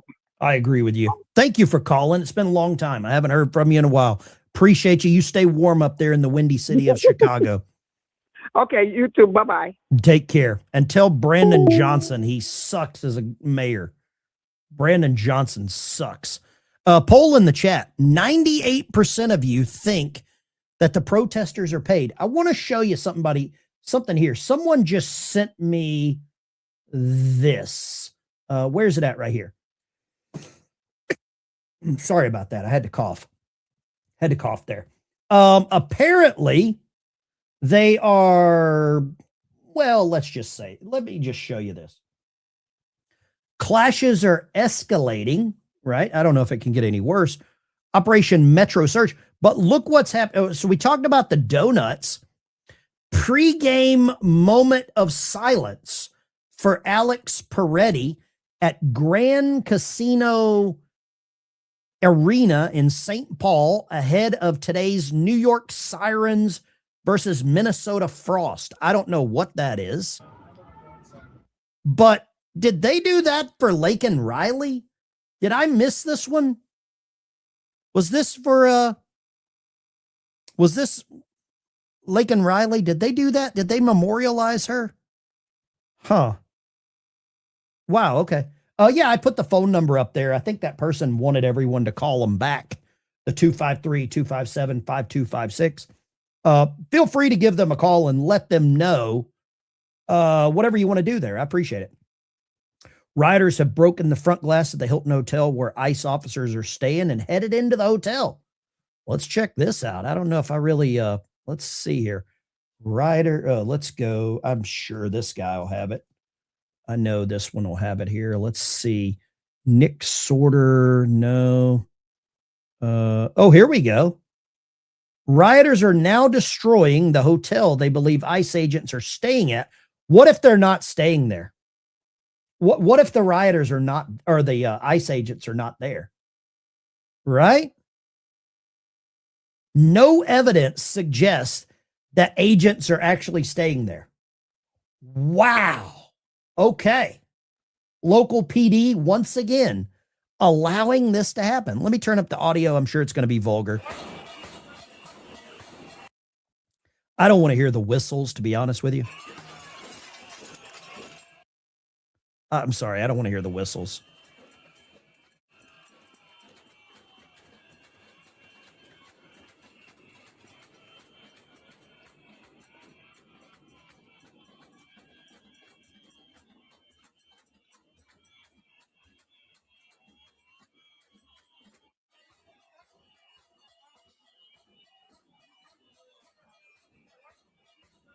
Wow. Okay. Got a little comment here. Laken Riley was a student nurse. Oh, okay. Does that make it okay? Or are you trying to say that it's okay that she was killed by an illegal alien? I hope that's not where you're going with that. But yeah, she was a student nurse. My daughter's a nurse. Does it make it okay that she was a student nurse and not an actual nurse? Okay. I don't know if that's where you're going with that comment. I hope it's not. Lines are open 615-475-7864. Let's go right here. What do you got? Line 3. Line 3. Hi, Ben. I just wanted to say I think you're a really sweet person. Thank you. And I think You have a haven't great watched the sense of show humor. long enough. You haven't watched the No. show long enough. Most people think I am a sarcastic, belligerent, salty, crusty asshole veteran, but I'm not. No, Go right ahead. No, What would you and like to say? I think you have a great sense of humor. But I just wanted to say, I mean, it doesn't look like these protesters on the left are being peaceful at all. I And don't think they are. No, it's no, and I mostly think, fiery but peaceful protests. That's what CNN said, right? yeah, and I think Preddy and Good, I think they just provoked the violence and they ended up dead. Do you think I noticed how the news media latched onto ICE agent kills nurse, but they never used the term nurse whenever Laken Riley was killed, nursing student. They never said illegal migrant murders nursing student. Right. Yeah. What do you think about that? Well, it's all one-sided for them. They don't care about anybody that gets lost on the right. Yeah, that's true. You're absolutely right. They're soulless. Absolutely soulless. Thank you for the call. I really appreciate you calling. Thank you. Thank you for thinking well, I'm enjoy your sweet. show. Appreciate you. God bless you. Somebody just sent me a link here to what is this? What is this? Let's see what this is. It looks like, oh, of course. Of course, we got a little Seattle action here. Seattle protest. Who would have freaking guessed Seattle, right? I used to live in Washington State. I don't know. Whoa, that's some music with the pop-up. Okay. Let's see if we can get away from that. Sorry about that. That about blew me out of the living room here. What do we got here? Okay. Another person was shot and killed by federal agents in Minneapolis. Good evening and thank you for joining us. I'm Madison Wade. That shooting happened this morning, and since protests have been unfolding right here in Seattle, we want to go right out. I don't care about Seattle. I don't live there. I'm sorry. I used to live out there. Those people are insane. Like literally insane. There's something in the water.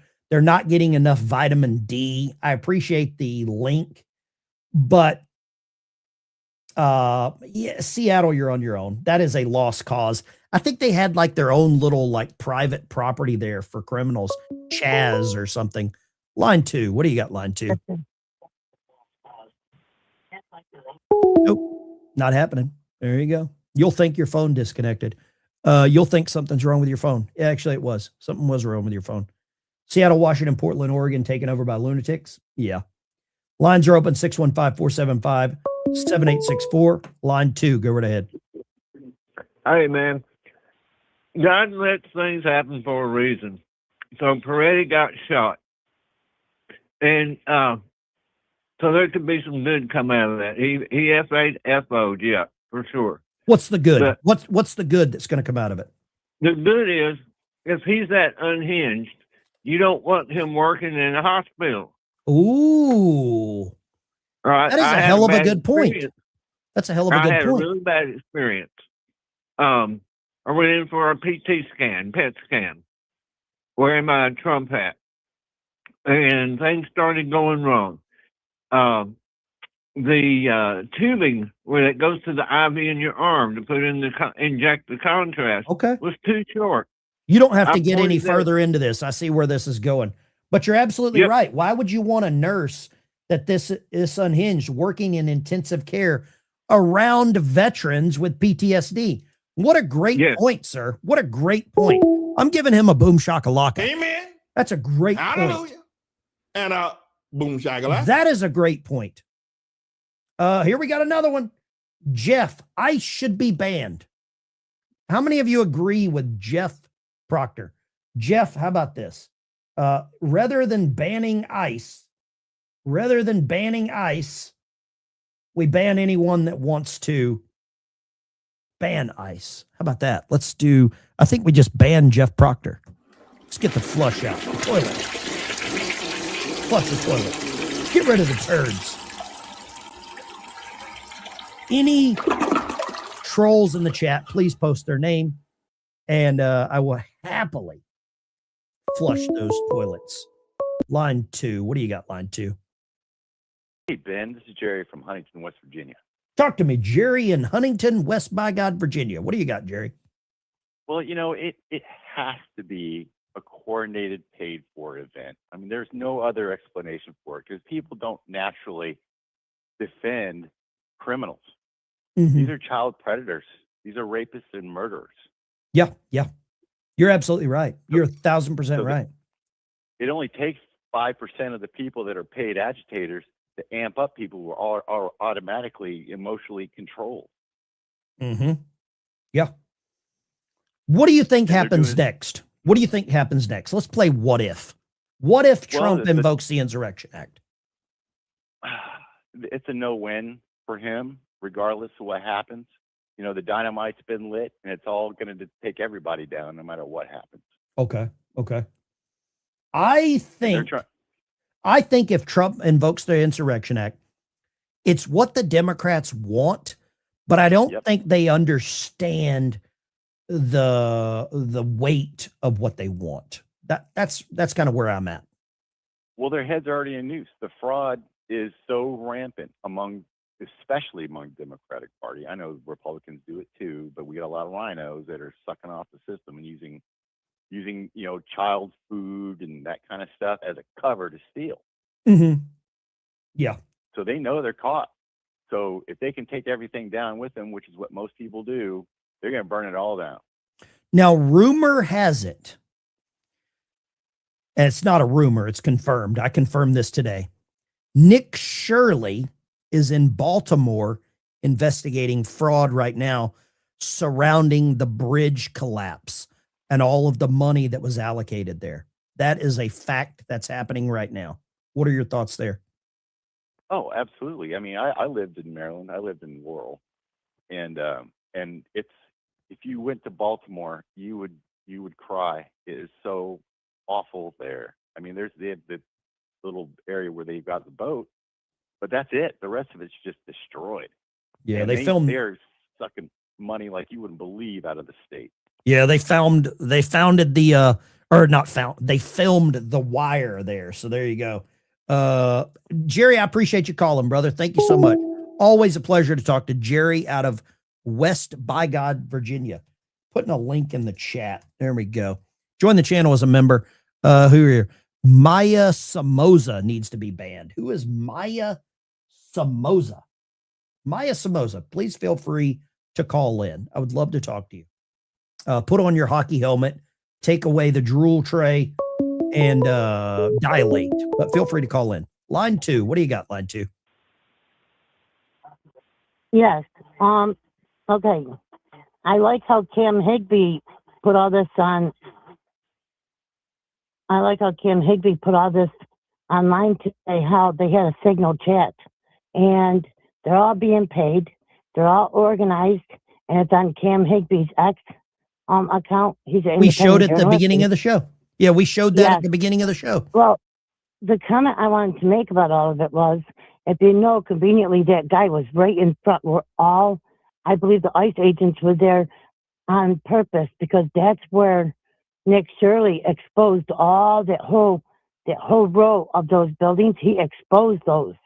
And Absolutely. he even said how the ICE agents may possibly have been there to go investigate or go pick somebody up there. And that guy was there on purpose. Okay. Thank you very much for the call. I appreciate it.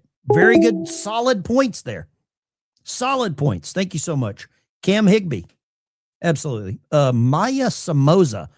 I don't know what you're even saying. Well, you don't need to anymore, because we are going to ban Maya Somoza.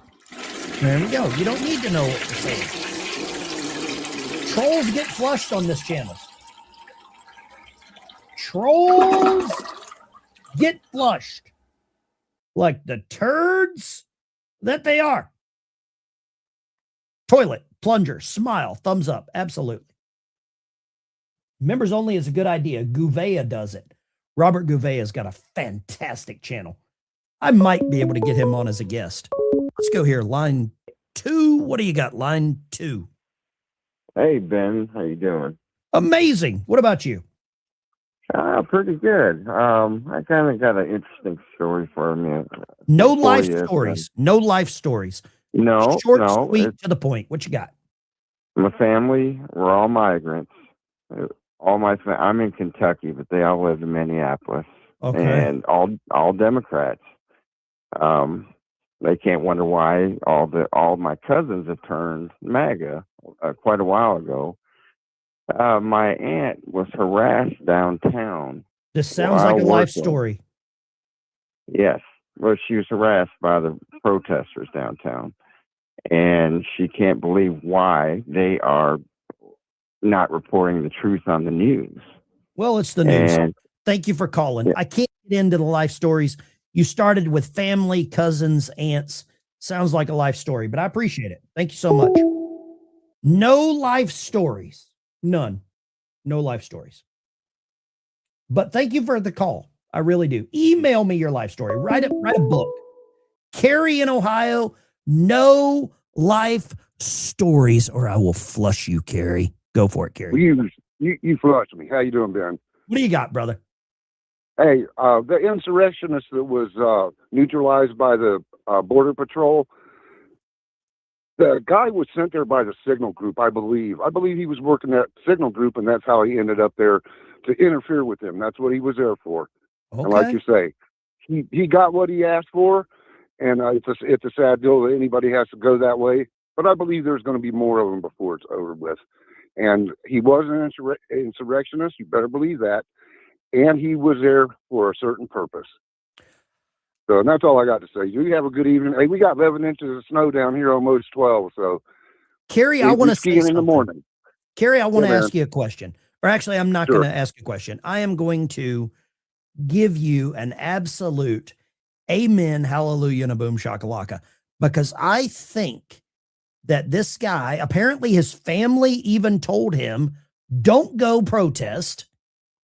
You're a federal employee. You're a VA employee. Why would you ever go and do that? I don't know why you would ever do that. Carrie, I want to say thank you. And I'm going to, because I know who you are and I know I can do this, I am going to give you the world's loudest flush because Carrie, you've been a longtime member, and I'm breaking out the loud flush. Here you go, Carrie. Thank you, Carrie. Yeah, I've been God here bless since you. almost the beginning. You too. God bless you, Ben. Loud flush coming.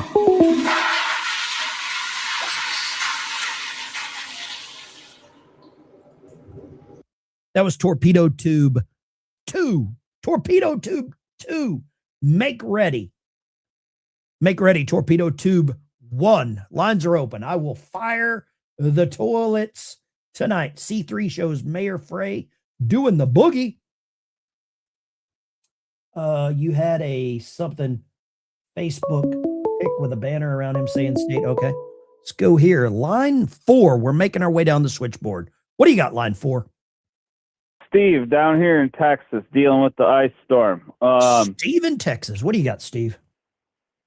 It's not about these immigrant people. It's not why they're rioting and about to cause a civil war. It's because we're exporting their voter base. Steve, I have something to say to you. How dare you? How dare you point out the truth? How dare... That is exactly right. I agree with you. Steve, go right ahead. Go. I didn't mean to cut you off, but you're 1,000% right, brother.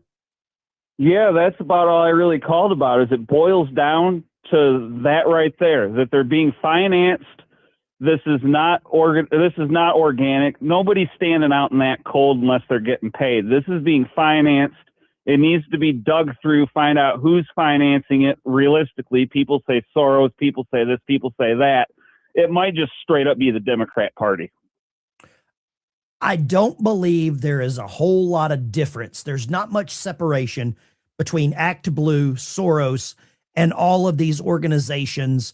The what's it called? Soros's foundations, like Open Society Foundation.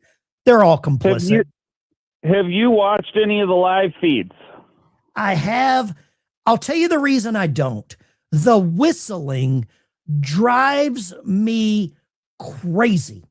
You got to watch it on mute. That rape whistle is too much to bear. But I've watched in certain scenarios where they have been attacking people who aren't even involved with any of this just because they look like regular Americans or they have an American flag or anything that looks pro-America on their clothing.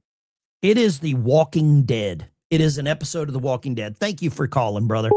Thank you. It is an absolute episode of The Walking Dead. Let's go here. Let's check in on the retards real quick.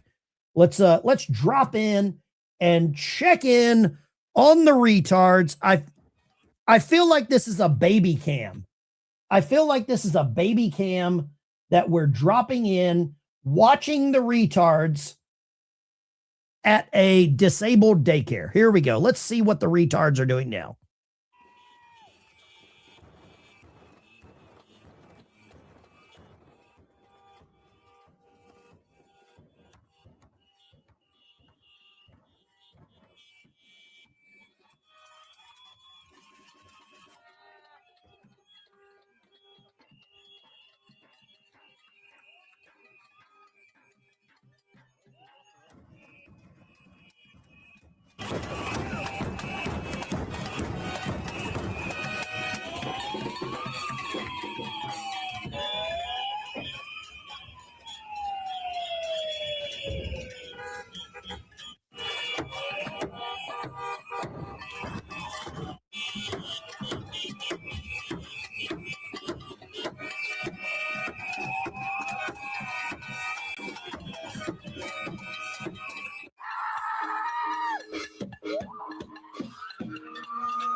That is, oh my God. Oh my God, what is wrong with these people? Well, we checked in on the retards. All righty then. Okay, we checked in on the retards, and it seems like they're in full force, beating on garbage cans and screaming. What in the hell was that? Lines are open. Oh my God. Wow. What does that say? I love your channel. Thank you for keeping it real. God bless. Linda Muniz. Linda, there we go. Amen. Hallelujah and a boom shakalaka. Hallelujah. And boom shakalaka. Let's go here. Line 3. Line 3. This is the Ben Dykes Therapy Channel. What would you like to talk about, and how does this make you feel? Well, Ben, Yes, sir. How does this make you feel? this is Ben from Mississippi. Talk to me, brother. What you got? Well, I don't understand what's going on all over the world. I mean, it's going crazy. Us here in the South are just living our lives and having fun and enjoying life. You're right. The normies have no idea what's going on. Yeah, I'm sitting here in the dark because of the ice storm wiped out my power, and I don't understand. I don't know what to say. I just wanted to holler at you and say I'm here in Mississippi listening to you, watching your show, and we're all good, brother. Well, I appreciate you. Thank you so much. Buddy Brown's down there in Mississippi. I was messaging with him today. He's lucky. He's got some generators. But you stay as warm as you can. And God bless you. I'll send a prayer from Arkansas down there to you. God bless you, sir. We're staying warm, and God bless you too, brother. Take care. I bet he's got a fire in the fireplace. Linda Muniz. Linda, I want you to do me a favor. Linda sent a $50 super chat. Linda, I want you to email me right here. I want you to email me. I will send you a free membership to the channel. Linda, email me veteranbiker1@protonmail.com. I will send you a link to join the free Discord server because you $50 super chat. Let me give Linda a boom shakalaka here. Amen. Hallelujah. And boom shakalaka. For those that don't know, the super chats and memberships I use to help veterans with service dogs. And also, I'm starting to help veterans get guitars, disabled veterans get guitars for veterans. So I'm not buying a new house on the beach. I'll tell you that. I got a farm. I got a bunch of critters, horses, geese, ducks, chickens, guineas, Pyrenees, critters. Line 2. What do you got, line 2? No. Their phone disconnected. Bad connection there. Lines are open. 615-475-7864. Line 2. What do you got? Yes, sir. Their phone keeps connecting. I wonder why. I don't know why their phone would disconnect. 615-475-7864. Feel free to call in and let me know. Line 3. What do you got, line 3? Yes, Ben, this is Nathan Salas from Dyersburg, Tennessee. I'm your previous caller who prompted the question about the paid protesters. Yes, sir. There was an editor from Red State magazine who gave an interview that I'd overheard where she said that there is a job site online for paid agitators. Prices ranging from $3,500 to $8,500 per week with a 20-hour max work time, and they must be ready to travel from place to place, and they must be good at agitation. And it also said that they were searching for mercenaries in order to carry it out. Yes. Holy crap. Yes. Well, thank you for calling. You can find it on Red State. It's been probably a month or two. Okay. I've seen it. I'll try to find that. Somebody in the chat, I'm sure, will send me a link to that. Thank you very much. Appreciate you. I want to show you this. I did run across this. This is a Florida Attorney General. Florida Attorney General. Let me get rid of that. Florida Attorney General. This was on Fox today. Let me show you this. She nails it right here. She nails this. Let's go here. Let's go right there. It should shock no one that we're seeing these types of incidents tragically unfold because the Dems, and I would suggest even foreign interests, are so busy using these agitators, some of them paid, as pawns. They do not care about their safety. All they care about is ginning them up, getting them out there. They want them to put themselves in harm's way because it helps them create this frenzied, false, deceptive narrative. And all they care is about winning a partisan narrative war. She's right. She is so right. Let me show you this. This just came up. This is Tim Walz. I guess he's having another little briefing here. Down there on the street as a First Amendment witness to what ICE is doing to this state. So once again, to Michael and Susan, when I talk to these parents, it's always in deep confidential conversation. In this, Yeah, because you don't. He's a liar. He is an absolute liar. Tim Walz is lying to the American people.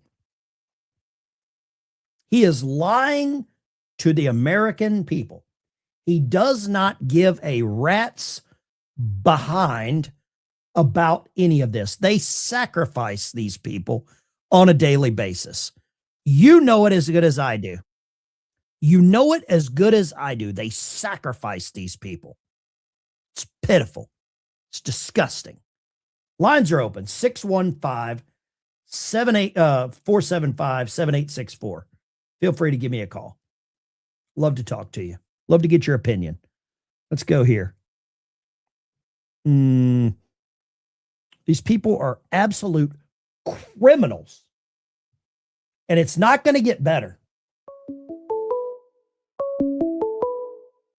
It is not going to get, I think I just hung line 2. What do you got, line 2? And just think, this is Dan from Tennessee, that Tim Walz is a veteran, as I am. I'm Chris. Okay. That Tim Walz represents or even served in the United States Army. Okay. That dude needs to be charged to the fullest extent. All this chaos going on is pulling away from the Minnesota fraud and other fraud around in other states. They need to be prosecuted and held accountable. Bottom line. That's it. Do you think That's it. Do you think that the protest, I think I saw somebody in the chat say this. It's all paid. The It's a plan. protests are being like incited to distract away from the fraud. 1,000%, Ben. 1,000%. Absolutely. And these people that are causing, like, for example, rampaging his hotels, if there's evidence that they're not there, these ignorant fools need to be on camera, be all charged for vandalism too.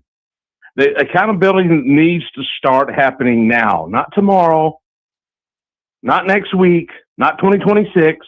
We have a midterm we got to win. We cannot let that go by too. You got to focus on that, ladies and gentlemen. When he was sworn in, Trump was sworn in, it just begun. It wasn't the end. It's just the beginning of our fight. I served in the early 90s under the Clinton administration, and Lord help us. I went in 93, so I know what you mean. Yeah, me too, sir. I did too. And it was atrocious. And these fools, including all these page agitators, kind of that ICU nurse at the VA, he had his gun drawn in his right hand down to the side. Plain view in the video on Matt Moore's TV. I'm telling you, accountability has to be started now. If look, Walt standing up there giving his speech and the mayor saying, hey, look, push against ICE, push against law enforcement. If the sheriff had cojones, he has the power to arrest this individual during the speech. That would be video evidence pushing against the government ICE agents. If David Clark was there and he was to Minnesota, you know Sheriff David Clark, don't you? Yeah. Absolutely. He would do it. I guarantee you he would do it. Pam Bondi is being held limited to like Trump. Pam Bondi is her hands are tied behind her back. She wants to go against these people. They're trying, all this is planned. Yeah. And I'm just saying accountability's got to start without these federal lunatic judges. They don't even have the U.S. Constitution in a wrap. They don't even have it. They need to be removed immediately. That's all I got to say. Thank Hoorah. you for your call. Thank you for your call. Thank you for your service, sir. Thank you. God bless you. Great call. That is a passionate veteran. That is a veteran that served his country, probably during the first Gulf War. And now feels disenfranchised with his own country. Uh-oh. Hold up. I think we might have got one here. Hold up. This might have a very happy ending here. How do I go there? And then let's go here. We're going to subject you to some of the whistling. I think somebody just took a beanbag to the chest, which I really want to see. Okay, let's go.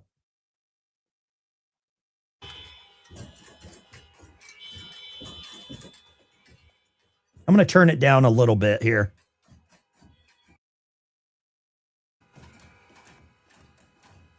Turn that down a little bit. I don't want to subject everybody to this chaos, but I did see something that's pretty interesting here. Hold up.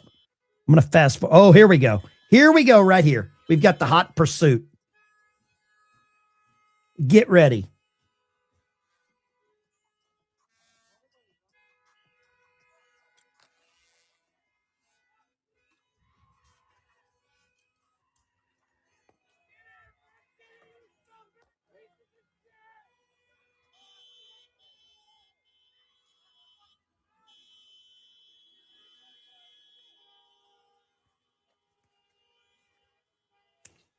I'm going to get a drink of water.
Holy crap, these people are crazy. Wow.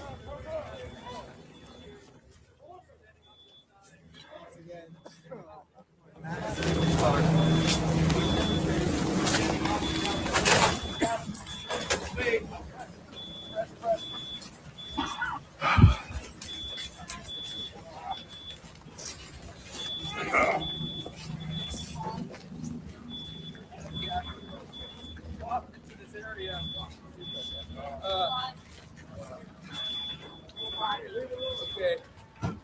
We're getting clear. At this point, it appears to be members of the media. The front entrance of the hotel has been cleared out by a federal officer. The tactical gear, less lethal rounds, entrance with those trash cans that were used by the initial demonstrators. And now, as I mentioned, they've been cleared out. You still have these barricades that are sort of blocking.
Where's the local PD? What's your message to the local PD, sir? Okay, well, up the mayor. Sir, while you're giving messages, what would your message to the protesters that want you out be? As long as you're giving comments, do you have any comments to the people that want you out? Back up! Please, give me some room. You have blood on you. It's me and 30 people. Please get down.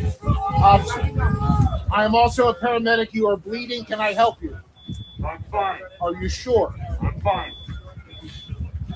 Sir, you're giving comments to the local PD. Do you have any comments to the community, to the people that want you out, to the people who are here specifically because your department is here? Do you think it's worthwhile if you're going to give comment? Don't you have comment for the people of Minneapolis?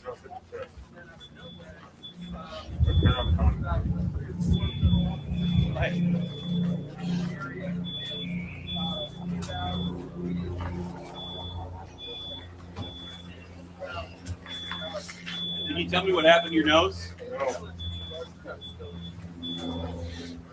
What made you take the actions you're taking?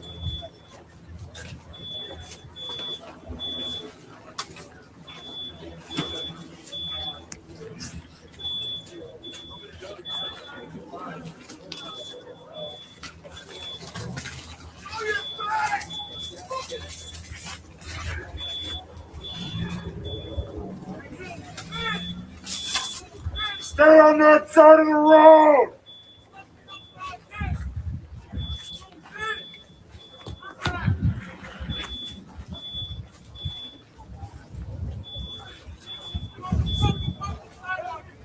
If those guys approach, you gotta get down and get out of the way. Get back!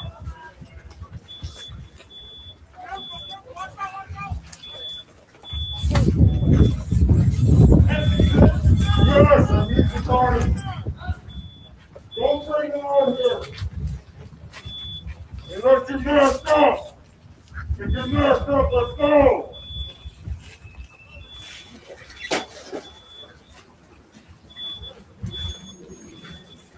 Are you dressed? Yeah.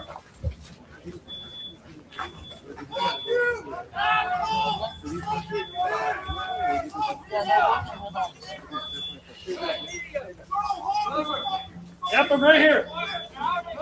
Yeah. Hey, I'm right here. Have you found the ball? No.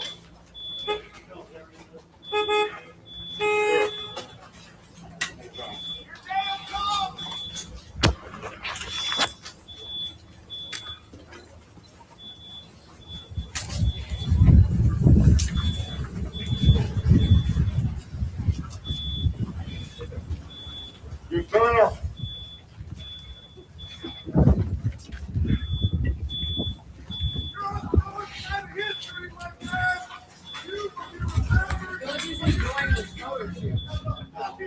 Not enjoying this, you better win.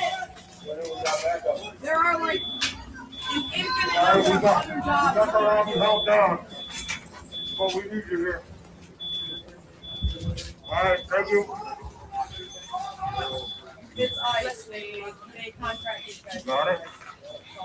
They just can't have a normal uniform. Like any other form of law enforcement. You know you shot some like dude with a beanbag at point blank range who was just banging a pan? Is that a crime now? No, it's not the time. Honest to God, no, it's not the time. We are pressed, sir. You understand? Are you pressed?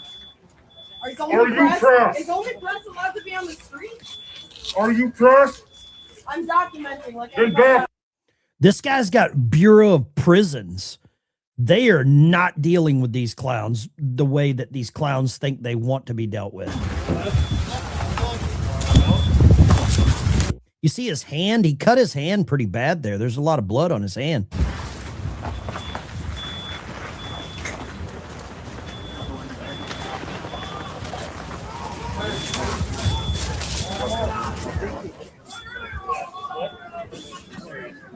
I mean, I know nobody. Although they have been singing it, so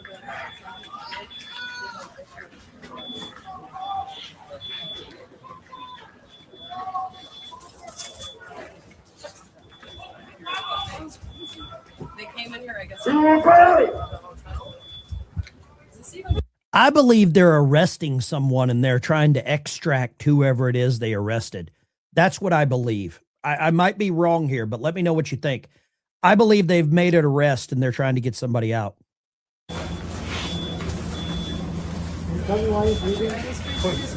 Please get back. Was that yesterday? Yes, it was yesterday. Oh, his blood is from his nose? Oh, okay. Gotcha. Okay, thank you.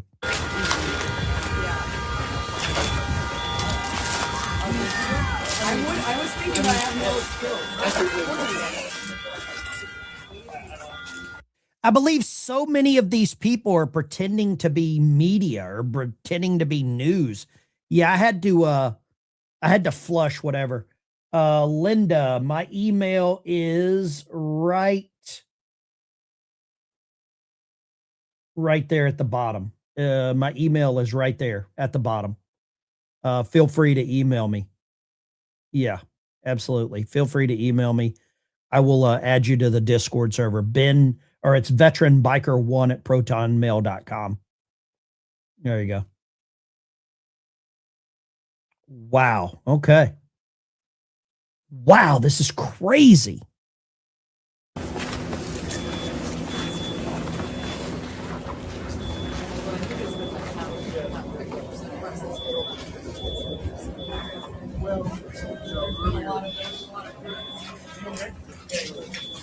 Get up here, push him back. Push him back. Get out of the way, go, get out of the way. Somebody said SRT team is there. What is it? SRT team. I'm a submarine guy. I have no idea. That is a lot of blood. What is SRT? I don't know what that is.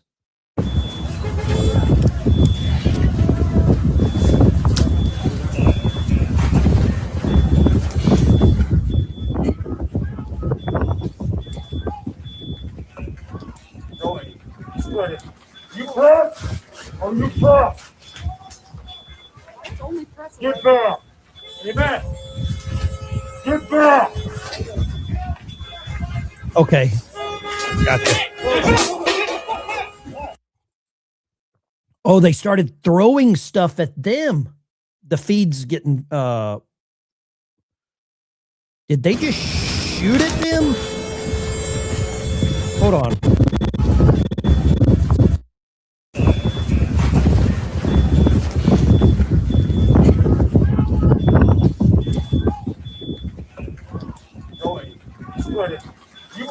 Okay, watch right here.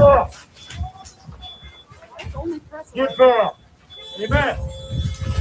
Get back.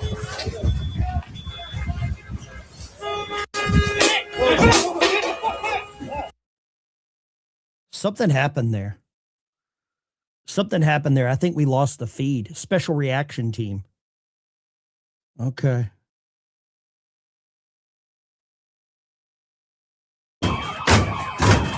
I don't know what happened right there. Something happened right there. Get back. Amen.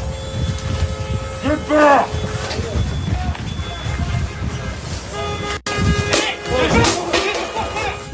Is that firearms? Was that a discharge? Sound like paintball guns? Okay. All right. Gotcha. Oh boy. Oh boy. Oh boy. All right. Let's damn. I don't know. I don't know what to think about this. I don't know what to think about what we're seeing right now unfold. I don't know what to believe whenever it comes to what we're seeing, what we're being told. Critical response team. Okay, gotcha. Okay. I don't know. I really don't know what to believe, what not to believe. I believe that these protesters are paid. I agree with that 1,000%. Let's go here. I'll take a handful of calls here from what we saw. 615-475-7864. Just turn the audio down. Let's go right here. Line 1. Where do you got line 1? Line 1 hung up. Okay. Line 1 hung up. Line 1. We'll try that again. Line 1. This is Steve calling back from Texas. Thank you very much for putting it on the retard party. Second thing I was going to say is that there's so many people doing live feeds right now on YouTube that you should be able to grab up if you want to do that and just put it on mute so we don't hear the rape whistles. No kidding. They're crazy, aren't they? I mean, it's absolutely I'm loving watching you stream it. Where are some of the good ones, I guess? I don't know where to I've seen a couple that I follow, and Smoke and Scan, Novasti, Smoke and Scan. Let me pull my YouTube back up because I was just watching them before I got on your channel, and I like you more than the rest of these guys. Brandon Barlow, DJB. I'm sure the chat could probably start posting them left and right to you. Yeah, do that. Chat, feel free. Really appreciate it. Thank you very much. I've got one here. This guy I follow, and I'm going to go to this. This is looks like it's really kicking off with actual police, which is weird. I haven't seen any police there for a while. Let me grab this. Thank you for the call. God bless you. All right, thanks. All right, Thank Rob. you, Steve. Let's see. Bullwhip would come in handy. Yeah, it would. Yes, it would. Let's go here. I want to see. Let's go right here. This is I don't know what's going on here, but it damn sure looks like the police are now involved. It looks like the police there's a heavy police presence here now.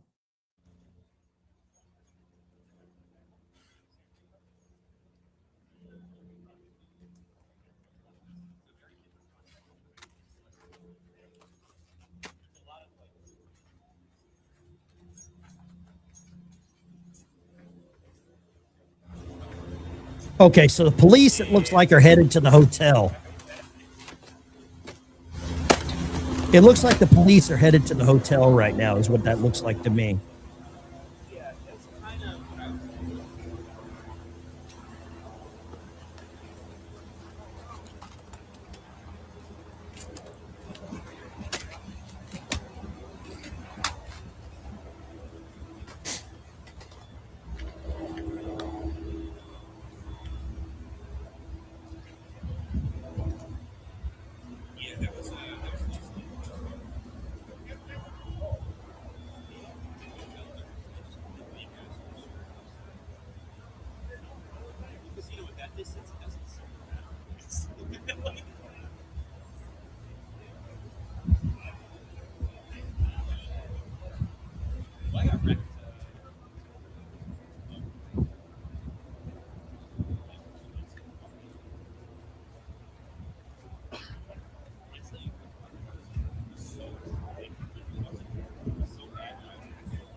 Let's go here.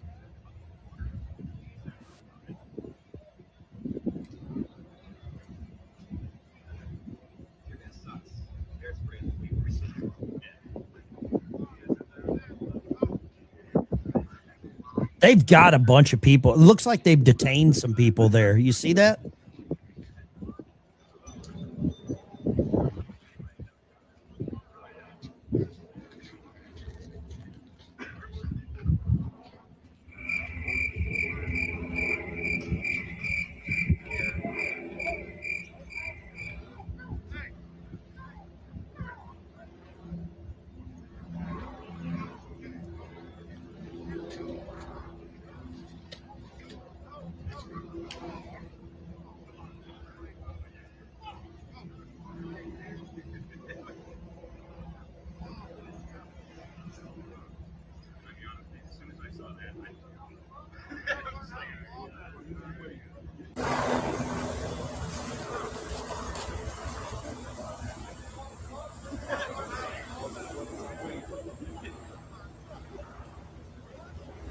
What's going on there?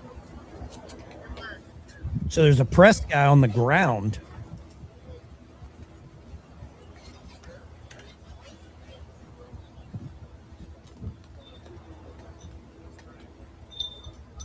Thank you, Army vet.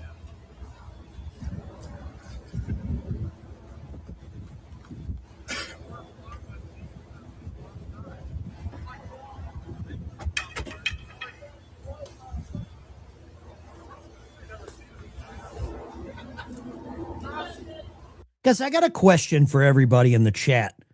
If I put a poll up in the chat, if Trump uses the Insurrection Act, will it work?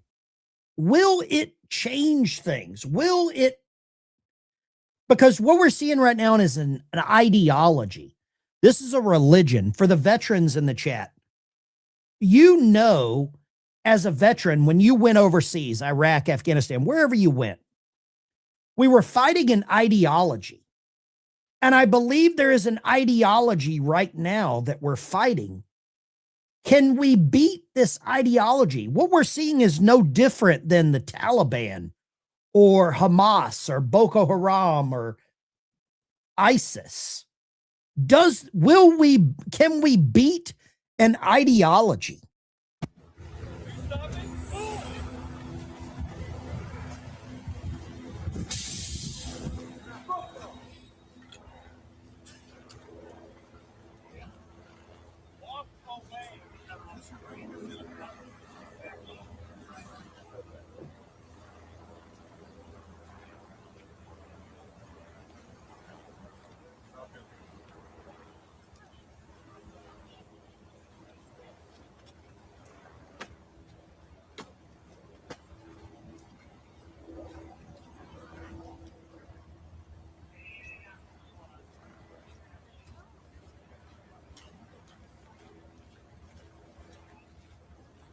A lot of people agree with me in the chat that it's an ideology. It's going to take generations of this.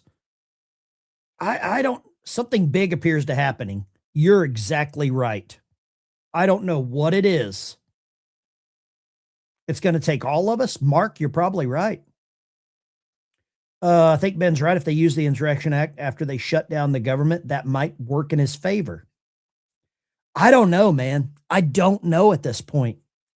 I'm just a dumb redneck from lower Alabama with a camera and a mouse and a shitty computer.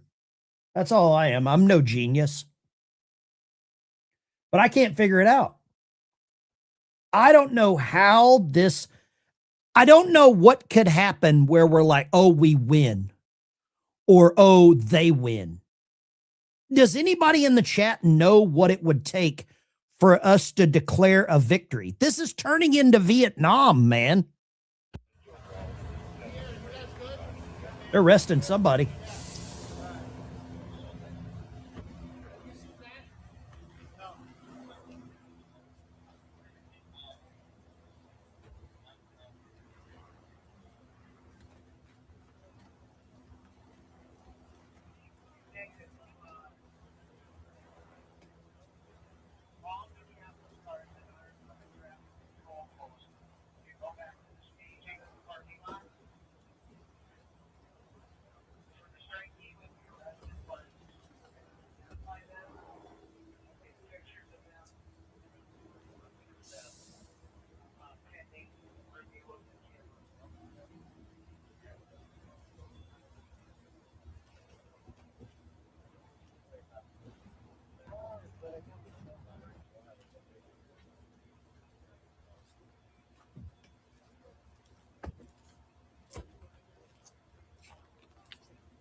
Does anybody agree with Mark it's going to get worse before it gets better? Does anybody agree with Mark on that? Chime in the chat. I want to read these comments here. I want to read those comments.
Here's a question for you.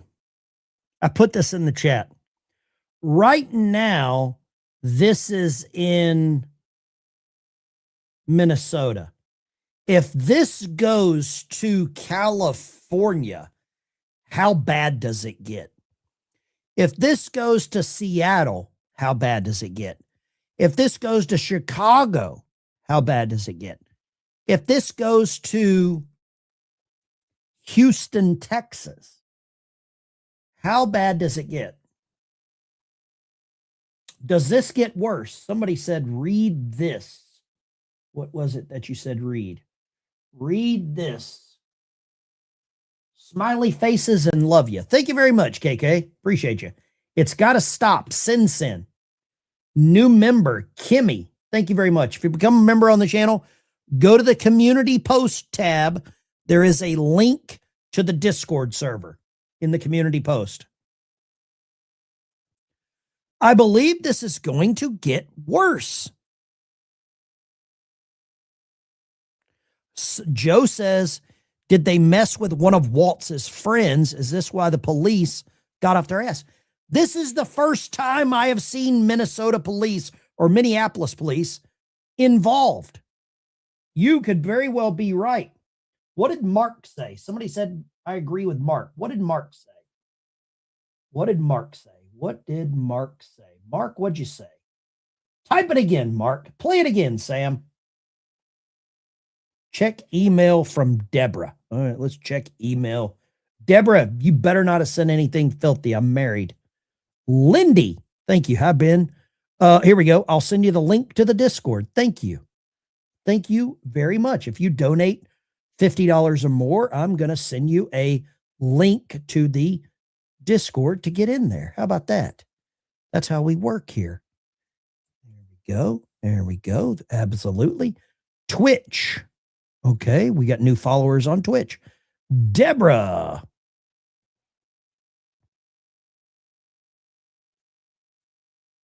I don't know about that. Okay. Okay, got that. Man, I get a lot of horrible hate mail. Like 8 hate mails. This is a 2-minute. Wow, I got a whole bunch of hate mail. Thank you to all the people that hate me. Appreciate that. Makes me feel special. So special, so special. Who sang that song? So special. I forget who sang that. So be on the lookout for me in other places. I'm trying to get up to my 1,000 followers on the other accounts. What kind of idiot would park a Mercedes on the street? Ben Libtards, you're so evil. Yeah, Rob gifted a membership. Thank you, Rob. I appreciate when people give away memberships because then you can go to the community post page and see, that's why I think Los Angeles will be more dangerous. Mexican cartels, San Antonio cartels, Houston cartels. That's what I think it gets crazy. Because what we're seeing in Minnesota is a bunch of liberals. But if we get to these cartel cities, I feel like they're going to come out of the cuckoo clock for them. That would be a perfect approach to that door. something's about to happen here. They just declared unlawful assembly.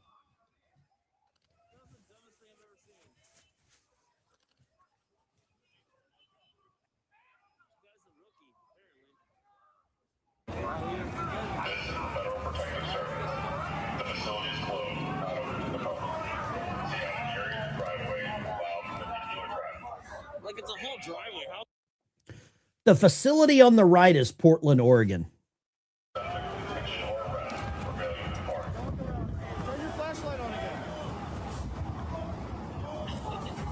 Okay. All right, guys, this is the Ben Dykes channel. I am going to do a live stream in the morning. I typically do an early morning live stream. I am going to be, did you call my email hate mail, Smoking Guns? Oh, no. That wasn't your email, Smoking Guns. I had a hate mail from, hold up, let me see here. Hate mail from Kelly telling me I'm an effing idiot and I should die. Smoking mirrors, no. Or smoking guns, no. Thank you for your email.